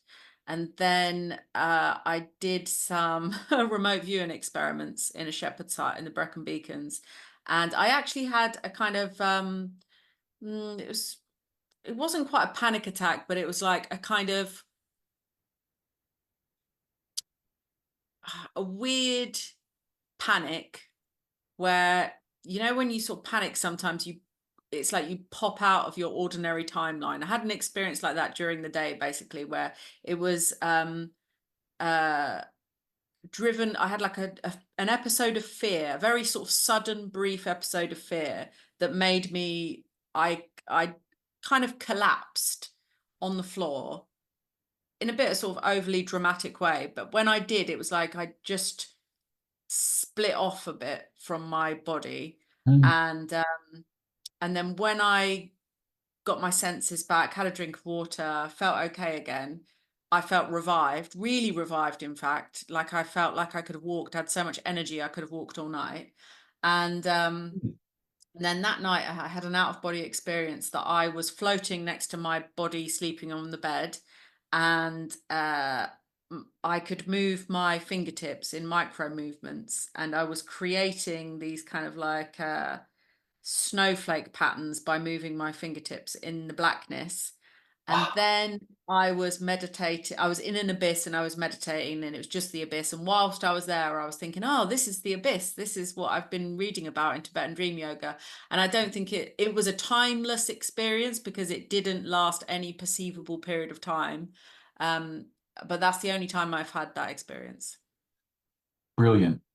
I mean, I underwent a problematical transformation of my sleep and dreaming at the end of 2018, which I thought was personal to me, but after talking with many others, it turns out that it wasn't personal to me, which is very concerning and troubling. Um, but first, I stopped dreaming as far as I could tell, and then I started having dreams that were just black. I was having like a dream and relating with situations and people and stuff, but there's no visual information. Um, and I learned so much by questing to understand what the hell was going on, right? And one of the things, I'll just give a couple of the things very briefly. Dreaming seems to me at this point now, we're aware that we have what we call circadian rhythms, right? And I think again, we have one thing in mind. So we think, oh, your circadian rhythm, it's one thing. It's just your body's relationship with time and the light and blah, blah, blah. No, no, no, no. It's way more sophisticated. It's like an orchestra of things, right? A chorus, actually. And there's a conductor. There are multiple conductors actually of your circadian rhythms. And what never occurred to me before things messed up in my dreaming, was that there are Oneiric rhythms, right? Mm, And normally your circadian rhythms and your Oneiric rhythms, they synchronize, right? So when they're synchronized, things go well. But what ended up happening to me is my Oneiric rhythms split off from my circadian rhythms. And so my body was wanting I don't know what was wanting, some aspect of my being was expecting to be dreaming at like 1, 2, 3, 4, 5 p.m. Meanwhile, I'm not asleep at that time, right? If I fall asleep at that time, vivid dreams. If I'm not asleep at that time, no dreaming. So these how two things interesting. can say again. That's really interesting.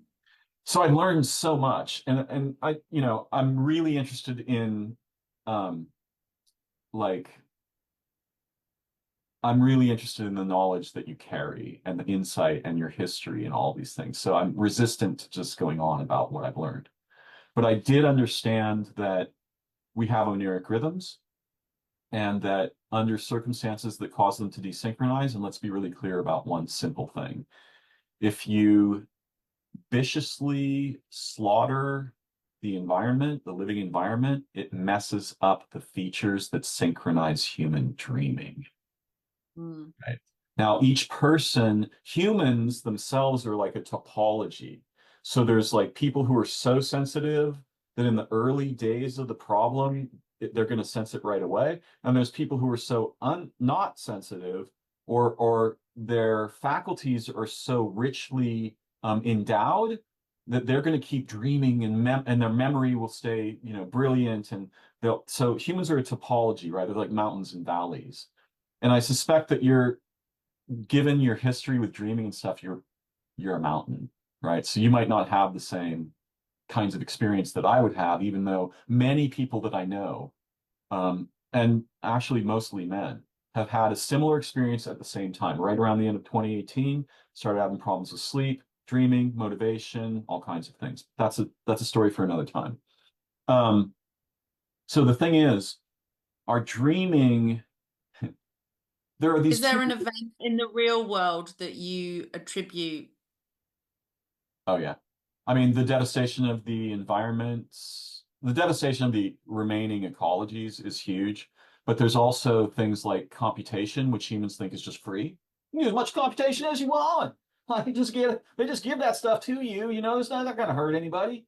Did the humans ever think that there might be like a constant about the amount a constant in nature relating to the amount of computation you can get away with on a living world before it starts collapsing the relational integrity of the organisms? No, the humans don't.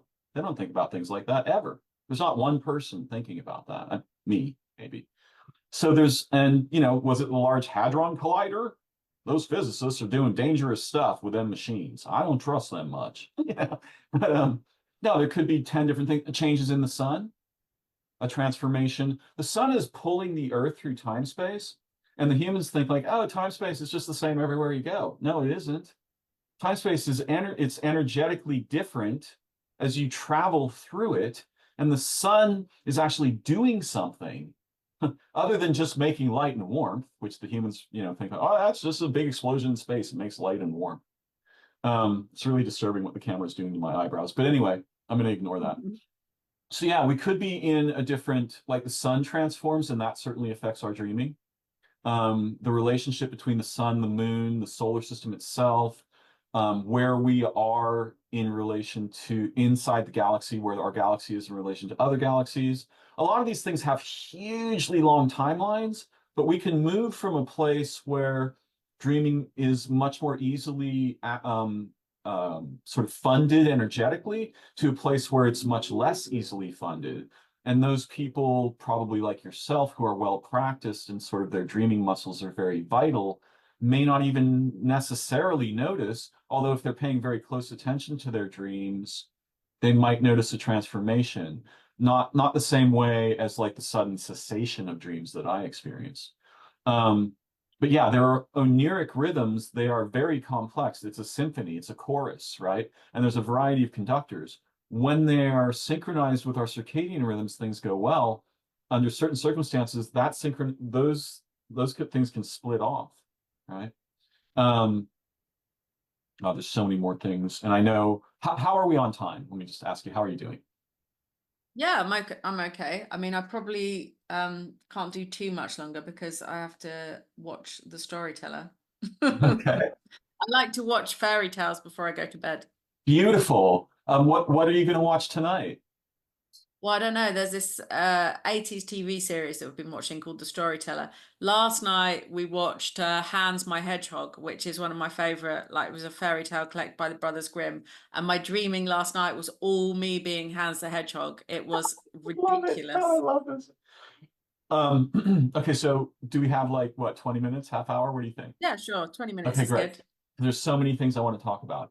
And I hope maybe we could have a second conversation sometime soon because Sure. you're like a library, and I'm not gonna be satisfied with a chapter. I'm sorry. I want a lot more. Whatever you can share, I want more of it. Um, so so many threads. Do you think, why is my camera, oh, my camera's trying to focus. I'm like, God, this camera. And then I have to really carefully set this up before I do another interview. Um,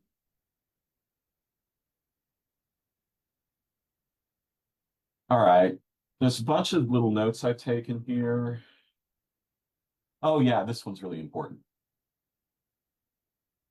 So I strongly suspect that for our distant ancestors, experiences that we might think of as psychic were very common, much more common than they are now. And they were probably partly more common because the biodiversity of the Earth was vastly superior to what it is now. And also, there were no machines, right? So there's nothing, machines just dump entropy into living environments. And organisms do the opposite, right? They are negentropic. So they do something sort of thermodynamically impossible, and they do it together with and for each other. It's kind of a chorus thing. And Corey is involved here, I think. Um, but so we have two problems, and one of them is humans tend to think that they tend to think of human beings. They medify what it is to be human according to the machines they've built. So like they eventually people were like, oh, the heart, it's just a pump. It just pumps stuff. It's nothing like what the heart is. Brain, that's just a computer. Nope. Sorry, nothing. brains made computers, and without hearts, you don't have brains. There are no brains without hearts. Let's be really clear about that. So I think the Egyptians and the Greeks and the ancient peoples were right. Not just right, they were insightful about what is the core of us. What is the core us, right? And Well, they learned all of this as well by very close observation of nature, which we yes. are deprived of now because most people don't grow up with that, the luxury of an incredible close observation of nature. And when I was little, although I lived in a bit of a crummy area in Croydon, which is like a suburb of South London, I did live next to this field where the gypsies used to keep their horses and animals and things. And I had a sort of weirdly kind of fantasy nature childhood, even though it was a kind of on a main road next to an industrial estate. I had this little pocket of wild nature next to me.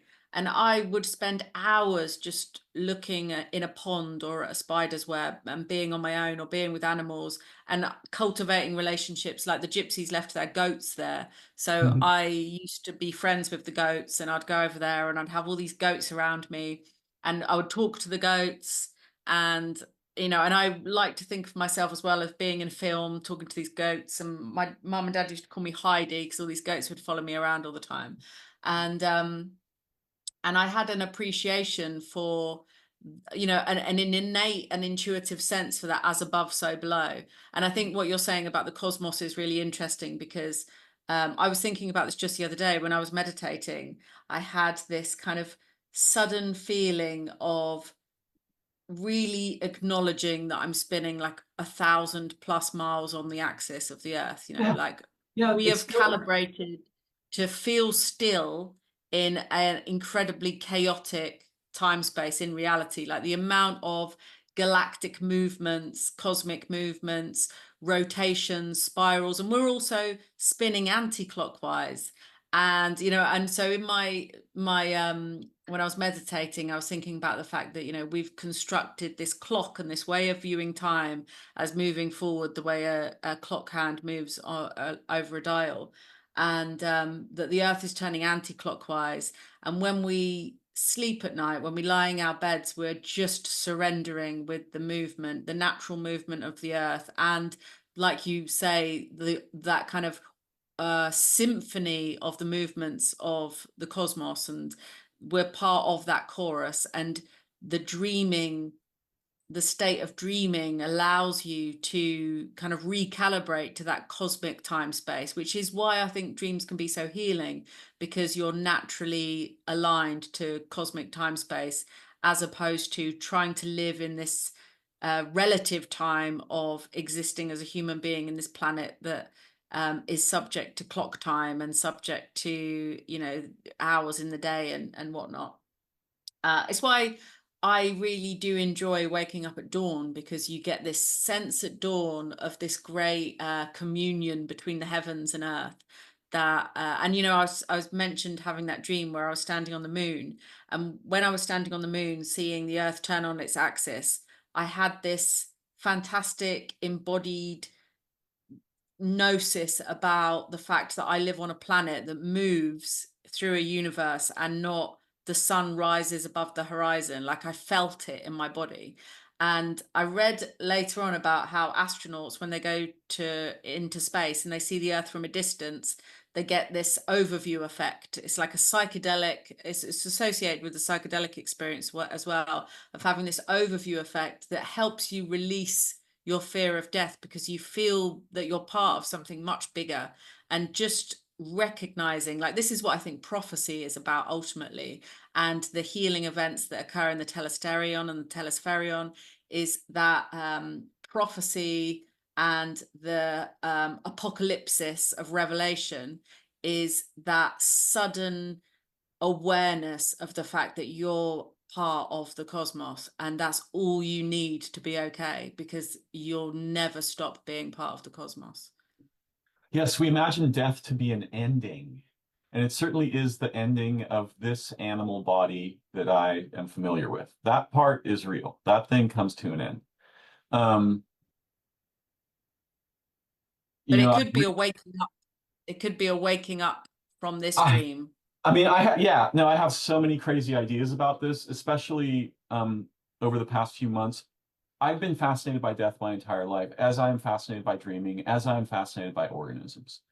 Um, but I want to be careful because I know our time is limited and there's so many more things I want to ask you. I'm like a kid in a library, right? I want like 9 more books. Um, so I'll tell my publisher that. yeah, yeah, please. Um, I will say a few things briefly. It occurs to me that um, as if the word God is so value laden, but I'm going to be clumsy and use it anyway. As if a ray of the light of God falls asleep or even dies and wakes up in a human body and then lives out this continuum of material existence and can actually do things with stuff, right? Which is pretty exciting to have hands, and there's consequences if you make a mistake and all that stuff. That's pretty amazing. And then and while in the human body, this ray of light or this splinter of the divine or origin, if we don't want to use the word God, it falls asleep and dreams, right? How incredibly beautiful is that? Ah, and then when I die, that aspect of origin or the divine or God is resurrected, right? So my death is the resurrection of something else. And, we seem to think that we come from before our life, right? Because we think in timelines and we know we were conceived and born, and I come from before. But I think it's important to at least entertain the possibility that we come from after. What if a life is the wisdom of our death leaking back into time, day by day, moment by moment, and our dreaming is actually the sort of flower that attracts that the bee of the death, of the intelligence of our own death, and reviv and like vitalizes it into our lives day by day, moment by moment. There's so many other ways to imagine the majesty and the beauty and the creativity of existence that the humans are not very creative when they just stick to like the rote puzzle, the jigsaw that they were given, right? They gave you this piece, Mm. you start over here, you die over there. That's all you need to know, son.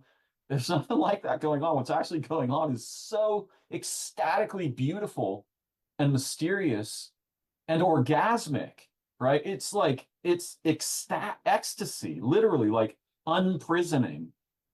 And when in my own glimpses of insight and of wonder and awe at the nature of existence, and I, like you, I've been this way I was born. I was a problem, right? I was the same kind of problem that I think you've been. I'm fascinated by all of these questions and quests. So yeah, I think there's some other ways to think about death. I don't think it's the end of anything except this human body. And I think we've become confused and we think like this human thing is me. I'd be really surprised if anything ceases to exist. Even this Well, I human, think a lot of it does have to do with our perceptions of time, it and the does. ancients obviously perceived time differently. They weren't limited to like the 24-hour clock. They thought in these greater cycles of planetary movements, of generational um, lifetimes. They had understandings of ancestors and grandparents that went back, hundreds and hundreds of years. They had that oral storytelling tradition for a very long time. Whereas modern people are lucky if they know what their great great grandparents did. There tends to be more record in the ancient world of Yes. people that have gone before, of honoring ancestors, of recognizing. And there's a concept as well which I find very interesting, of like death medicine, of actually eating of dead things, not Mhm. just killed animals, but of corpses or of mummy wrappings as a Mhm. medicine, Mhm. as a kind of apotropaic magic to protect someone from death. But also, one thing that I've come to sort of understand or feel about life is that life and death are actually always entwined. You know, we're a bit living, but we're also always a bit dying. There are Mhm. always cells dying, and there are always cells being born.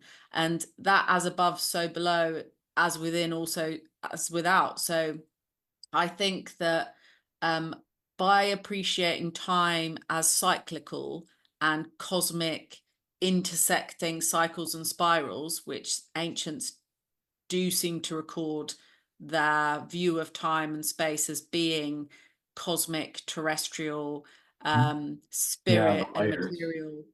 If you have that sense, then going to sleep every night is a small death that you wake up Hmm. from in the morning. So when we die, it's a greater cycle of wakefulness moving to death. And so I just think it's going to be cycles, spirals within spirals, and that we're like life and anti-life all at the same time. Our DNA is kind of like woven with life and death. So there's always part of us that's dying, there's always part of us that's living. And there's you know, Rudolf Steiner's book Knowledge of the Higher Worlds, there's exercises in that where you try to cultivate your what he calls spiritual organs to sense life and death. And one of the exercises is that you sit with like a dead plant, for example, and contrast it with the experience of sitting with a living plant, and you become sensitive to the emanations of life, or the aura of life that comes off a living plant, and the kind of nothingness aura that comes off of a dead, you know, plant that's died. And it's interesting doing that. You can walk down a road and you can walk in front of people's drives. And if like a drive is totally tarmacked over, no life, it's like this void. And when you walk through a much more biodiverse garden or something, you get this sense and aura of life. So I think that like life is the matrix that kind of holds the planet together. So as you said, like the more biodiversity, the more life, the more diversity there is, the greater life force this planet has, and the more power there is to life and consciousness. And I think it's one of the things that has skewed our idea about life on the planet as well. Like you look at, you know, there's these ideas of law of attraction and abundance thinking and all this kind of stuff. And one of the things I notice when you live in somewhere that's very biodiverse, that if a seed drops on the floor from your plate, you know, suddenly there'll be a tomato plant growing. You know, you live somewhere like that, things happen more quickly because that spirit of generation is in the land, that sense of life being, life flourishing is actually the land itself, the soil itself. And so creating biodiversity helps to just increase the density of life and makes energy flow more quickly for everything and everyone.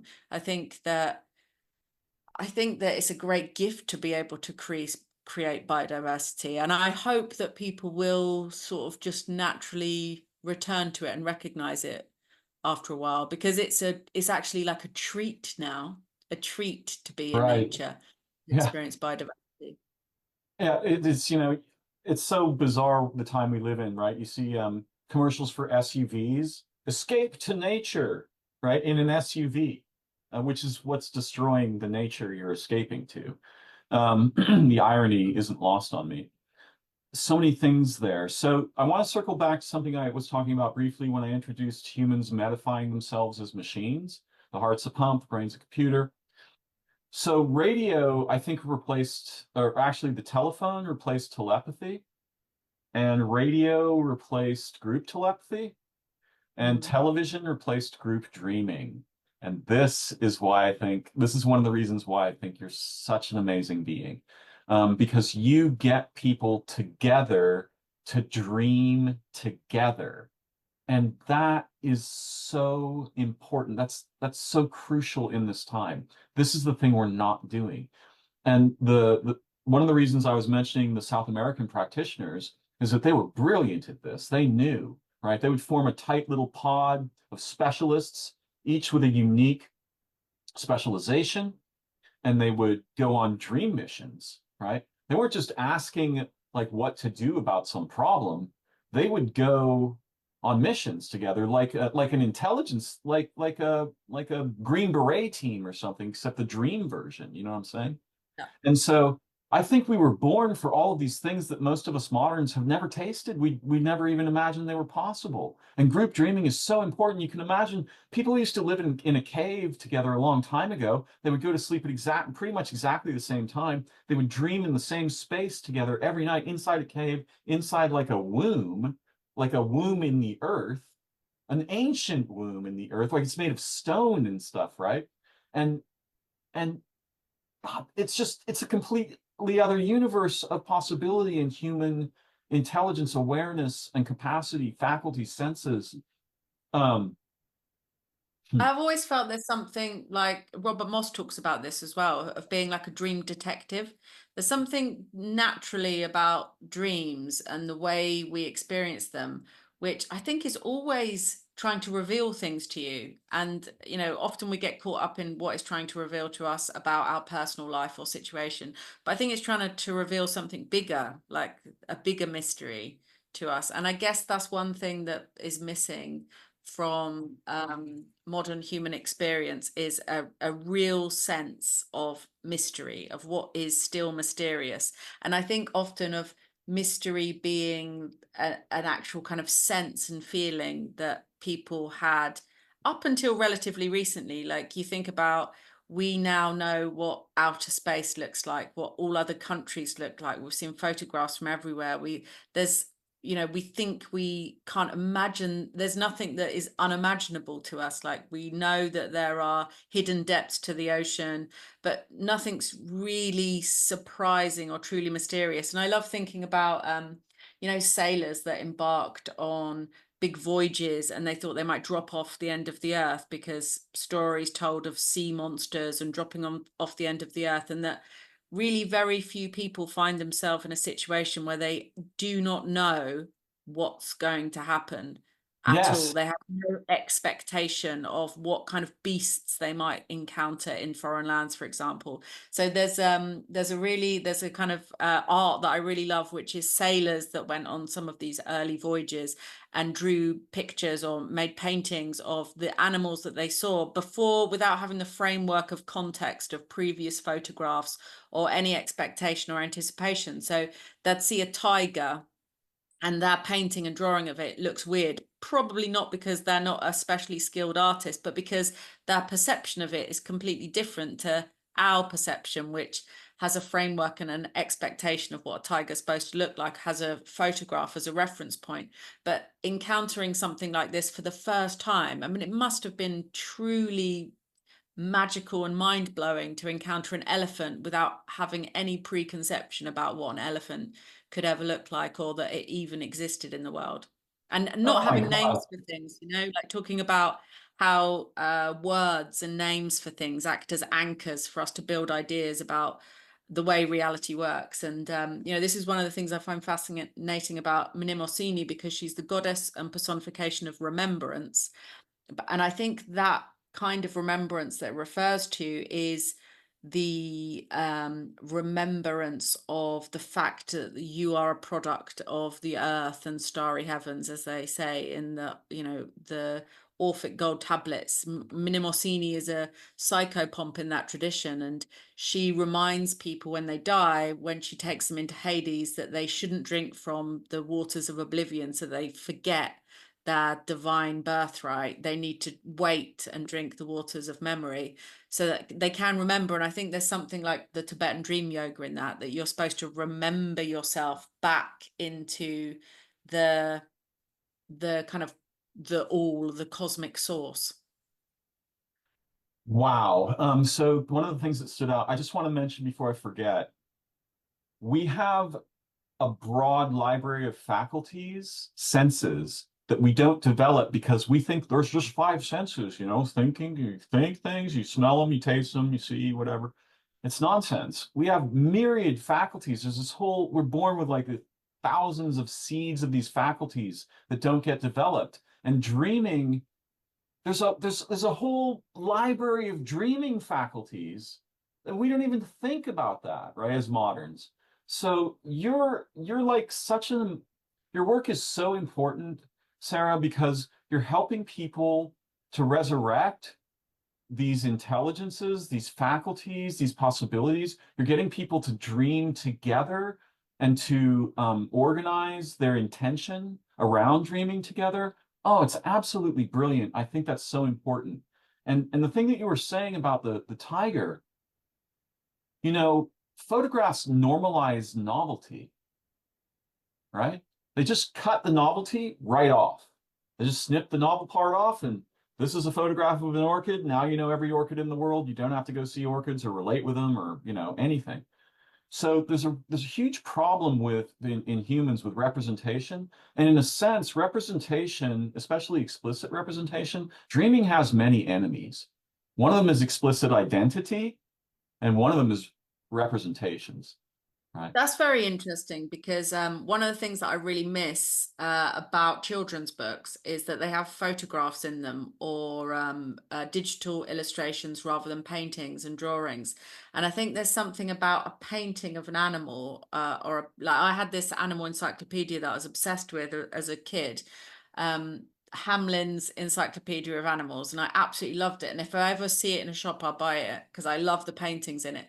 And it does weird dreamlike things. So, for example, it has paintings of herons, but it shows all different herons, the heron family tree in one tree. And that's the sort of thing that I find in my dreams all the time. I think because this book inspired me, and this painting and drawing is like the poetry to prose. It's leave space for your imagination to fill the gaps. And if you're not leaving Yes. space for imagination to fill gaps, then you don't Yes. have imagination. Yes, yes, that's so crucial. Um, I like role-playing games because I was exposed to Tolkien when I was a kid. Oh wait, this and I used to play a text-based role-playing game because you had to imagine everything. There were no pictures. Um, all right. The space for the imagination. That's so much. Okay, the other thing I wanted to get back to is, you know, the I think the Greeks, they did not think of seeing as passive. They thought of the gaze as like rays. No, wait, I misspoke. Certain enlightened people among the ancient Greeks who actually thought carefully about these matters, and maybe it was common for everyone to think this way, but it was as if rays of light were coming out of the eyes, right? And I'm pretty sure there's some research that shows that our eyes actually produce photons, and possibly when we close our eyes, the play of those photons, the phosphenes on our eyelids, may seed the first moments of dreaming experience. And in my own experiences of hypnagogia, which if I've got it right is the beginning liminal space, and hypnopompia is the latter of waking, between dream and waking. So I wanted to mention that I think your bioluminescence thing, it's important and could be real. I'm going to look for that encyclopedia and send you a copy of it. I want to make sure you get one of those. Ah. Yeah, I'm going to make that happen. And I don't want to keep you much longer if we're running out of time. How's the time thing there? Yeah, I probably do need to go now because I'm Okay. getting I like to not look at a screen for too long. Although I will Yeah. watch TV. It's a bit different to Right, being right, on. right. Yeah.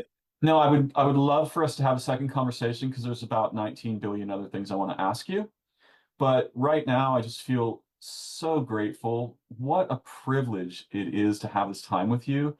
And I so celebrate your work in the world. You are like one of those, you're a force of nature, Sarah. You're doing the most amazing work you could possibly do, and you're helping the humans to remember the primacy and the vitality of dreaming together. And even to practice it, on Greek islands and things, right? So that it's Yeah, just it's pretty you're good, just pretty lucky. I'm such a fan of what you're doing, and I don't mean in the trivial sense. I just really believe in what you're doing. It's so beautiful. It's such a privilege to have this time with you. I'm so grateful. Oh, thank you so much. It was a pleasure. I'd love to talk to you again as well. I know you're really interested in linguistics and language, and actually hieroglyphs is something that I'm super interested in, and how Egyptian hieroglyphs kind of change your perception of the world because the hieroglyphs are the Medu Neja, God's words.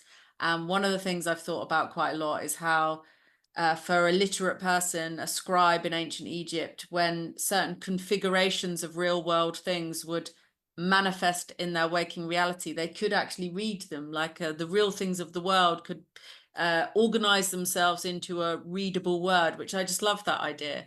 So, Oh, the hieroglyphs is a really good way of changing and influencing dreams, actually, and it could be a really good tool because I think there's something about, for me, like micro movements of writing, proper pen to paper, pencil to paper, painting and drawing, and I think there's perhaps something in the brain where the areas associated with those kind of micro movements of writing, of craft, of making things. A friend of mine said to me that she recalls her dreams much better when she's knitting in the morning. There's something about the act of knitting that helps her remember things. So I think there's something about writing haptics, properly. Yeah. haptics. Yeah. And as you're enacting it, it seems to help you remember. So it's interesting to me that Mnemosyne is also the goddess of eloquence and eruditeness. So she's a goddess of sense making, which I think is really important. So she helps you to make sense of the vastness of life and the cosmos. And as she's a product of heaven and earth as well, she's the daughter of Uranus and Gaia, and she's the source of all inspiration in the world because she's the mother of all of the muses. So yeah, dreaming can take you into all kinds of avenues, and I'm disappointed that it isn't more studied as an avenue to sort of explore consciousness, because I think it's fascinating, especially with regards to dreaming and memory, because memory is obviously vitally important to our experience of dreams. And there seems to be like almost a dreaming memory that is only accessible within dreams or in these special states of consciousness. And that's something that I think should be studied a bit more. But then who Yes. cares about scientifically studying stuff? What does it prove? Where does it get us? Just live a better life. Yes. There's so much here because, like, we suppose that outer space is the really interesting, crazy, amazing thing that we don't know anything about. There's no reason to believe that we can't explore it with dreaming, right? Mm, And really, we also suppose that there's space out there, and then inside here is just the regular stuff. That's not true. Like, there's some way in which, in the way that we are beings, and in the way that we are intelligences, and in the way that we are members of a common origin, right? It's as if we can use the dreaming senses to do something that resembles both like paleontology, archaeology, right? The ancients are alive in us, and the dreaming senses can contact them directly. mm, And we can also do something resembling time travel, right? Which is to see the mm. future. Oh God, what am Well, I? it's very interesting to me that, like all ancient dream interpretation, is preoccupied with predicting the future or reckoning with the future, and that Mhm. that isn't done in terms of like direct visions of the future. It's done because the entire world is oracular. The entire world is revealing itself all the time just by existing. And if you can read the signs and the patterns in the world at any moment, in any configuration, in any arrangement of things, in any area, that you can read the future. So, you know, that, for example, like the sort of material cultural aspect of dreaming in the ancient world reveals so much about the perception of time and space in ancient Egypt and ancient Mesopotamia, that the future is readable always in the now, and the past is always a dream, so we can always explore the past in dreams. And I've always felt that there's something about in a dream you can scale and time become irrelevant, really, and perspective and perception of time has to do with your position in time space. So in the dream, your position in time space changes from being, behind the eyes looking into the world, to all eyes viewing from every conceivable angle. So you have this omnipotence where you can see close up and far away at the same time. And so the experience of time space expands because you aren't on this kind of linear trajectory through time space. You are time space. So this is why I've thought that you can exist in a dream forever, because time is detached from your ordinary linear journey through the world. Oh my goodness. So I've been very curious about lucid dreaming, and I have experiences of dream lucidity. I don't chase it too often. It's not like these days, but I'm really curious about one thing that I just want to leave with you, which is lucid dreaming seems to be this gentle intrusion of the waking mind into the dreaming context, gentle enough that it doesn't cause the bubble to collapse. And one of the things that I heard a moment ago when you were talking about seeing in dreaming was an answer to the question, what is the source of illumination? It is the many.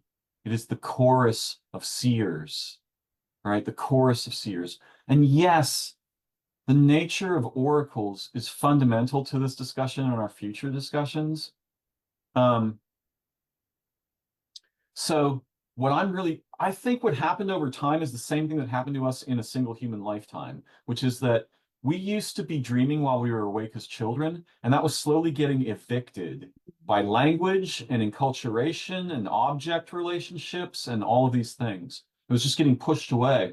And part of what's causing, I think, the damage in the dreaming manifold of the humans in our time right now that I and others have experienced is that thing that kills dreams. It's not satisfied with evicting them from our waking world. It wants to make them go away. Mm. And I want to talk about that in a future conversation. So I'm going to leave you with a couple of a little bit of food for thought here, because I think a lot about this. What is it that destroys the imagination of our childhood as we get older? And thankfully, you obviously keep yours alive. You're going to go watch fairy tales in a minute, which I think is awesome. Well, I think that's it. I think playing and stories are two really good things to keep dreaming.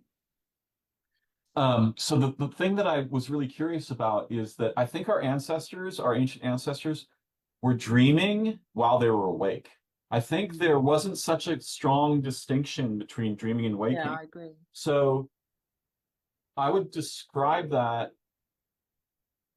I'm Well, it really reminds me a curious. bit of bicameral mind, Julian James's bicameral mind ideas.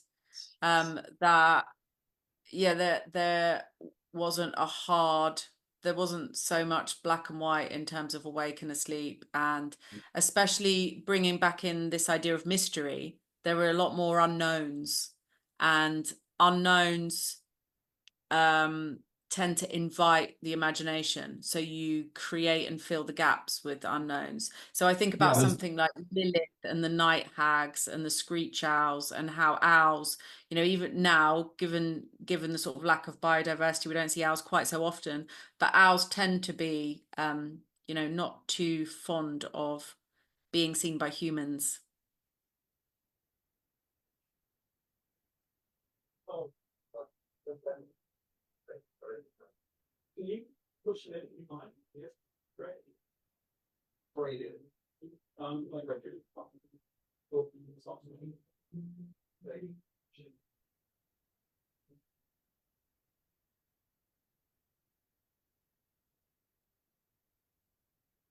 Sorry, I was just getting a package that I have to sign for. Um, so I missed the last part of what you said.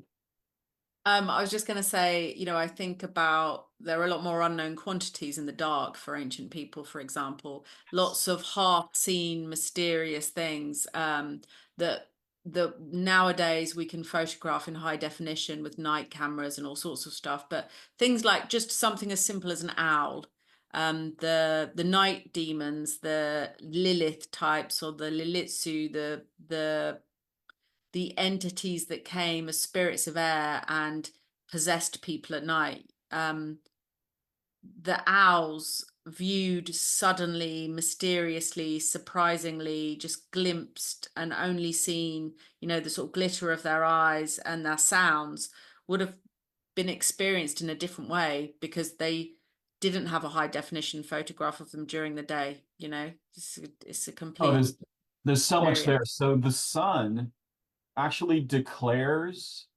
identity to our perception, right? It tells you this is blue, this is a cup, it's this and this and this, right? And this is very similar to the waking mind's experience of cognizing identity. And the linguistic experience of that is a tree, right? I know what that is. It's a tree. When actually everything that we look at has infinite qualities. So the idea of deriving an identity, it's useful. I understand it pragmatically, and we'll have longer conversations about this later. But what I want to say is moonlight doesn't do that. Mm, Moonlight suggests, and it's almost hypnotic, right? It's pareidolia. It produces pareidolia, if I'm pronouncing that word that I've read a yeah. lot correctly. And so it suggests strangeness. And what you were saying about the owl, right? You're walking along, and suddenly, for a brief moment, from the blackness of the night, right? A white thing just appears suddenly before you, and then just as suddenly disappears.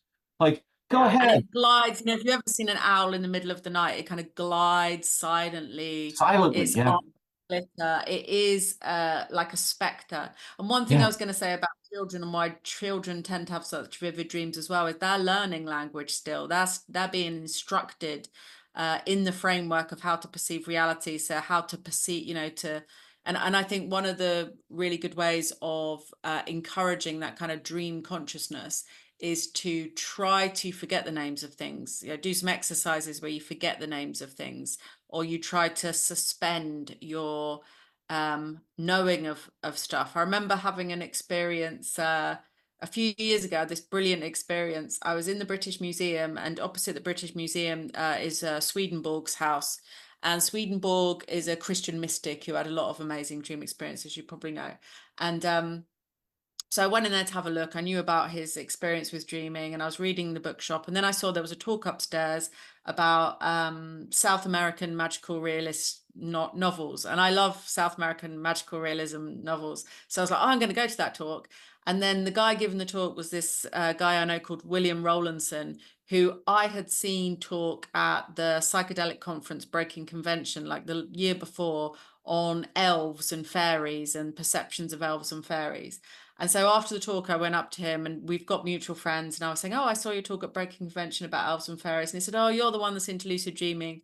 And we were talking about dreams a bit. And he said to me, oh, I don't know that, you know, I'm dreaming. I might be dreaming now. Everything, all those little badges on your jacket, they may represent like scenes from my life. And I was like, that's weird, because all these little badges on my jacket, they represent scenes from my life.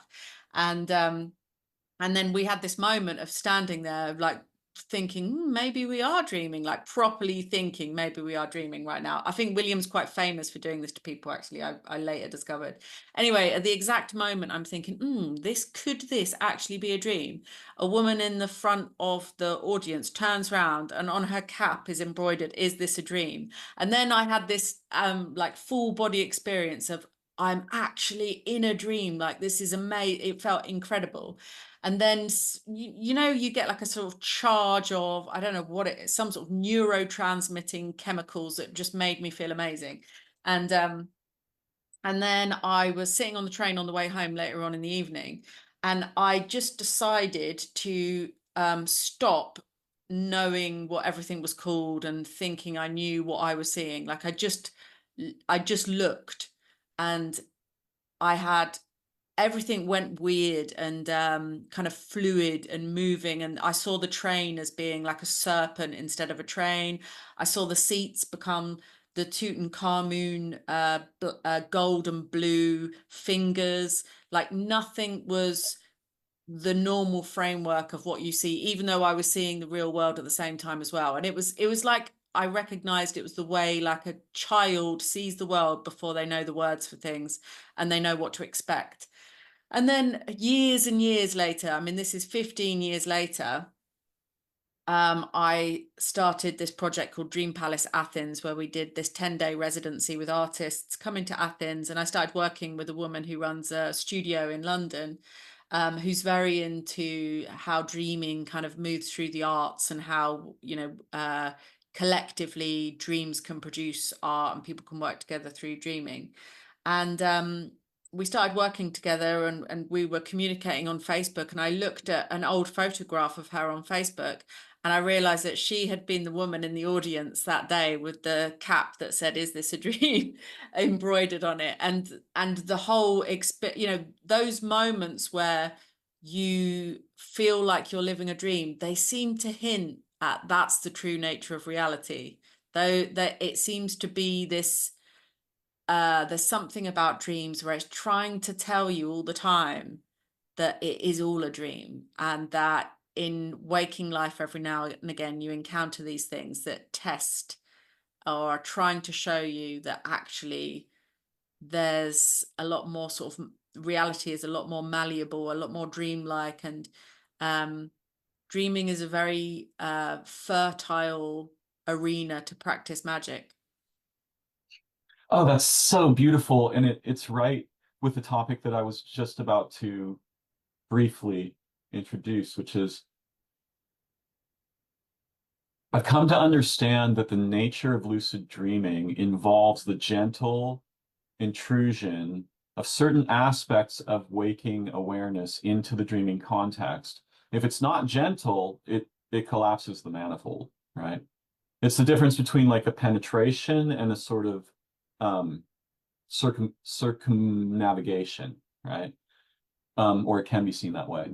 And the one thing that always surprised me was that I'd never heard a single person ask about lucid waking. What's the experience over here that is the converse of lucid dreaming? And that would be something like what you've just described, where the dreaming aspect enters into the waking mind, but doesn't collapse it into dreaming, right? And so I'm fascinated by the possibilities of lucid waking, and you seem like one of the best people I've ever come across to have a longer conversation about this with very soon. Let's do it then. Let's do it. We'll have to Absolutely. next time I'll be in Greece, so that will be Great. even better. Yes. Um, when we get done, somehow, let's see, I think you have my email address. So I'll email you a question about where to get that encyclopedia to you. I'll make that Okay, happen. cool. Thank you so much, Darren. It's great. Oh, Sarah, just what a joy. I'm so grateful for this time, and I can't wait to learn again together more. Just what a fabulous path. I very much look forward to you talking to Maria as well, because she is a true mystagogue, that woman. She's Yeah, I can't wait. amazing. And thank you so much for introducing me to her. Very Yeah, grateful. no problem at all. My All pleasure. blessings. Wise dreams. You too. Lovely to meet you. Bye bye. And Good you. night. Sweet. Bye bye for now.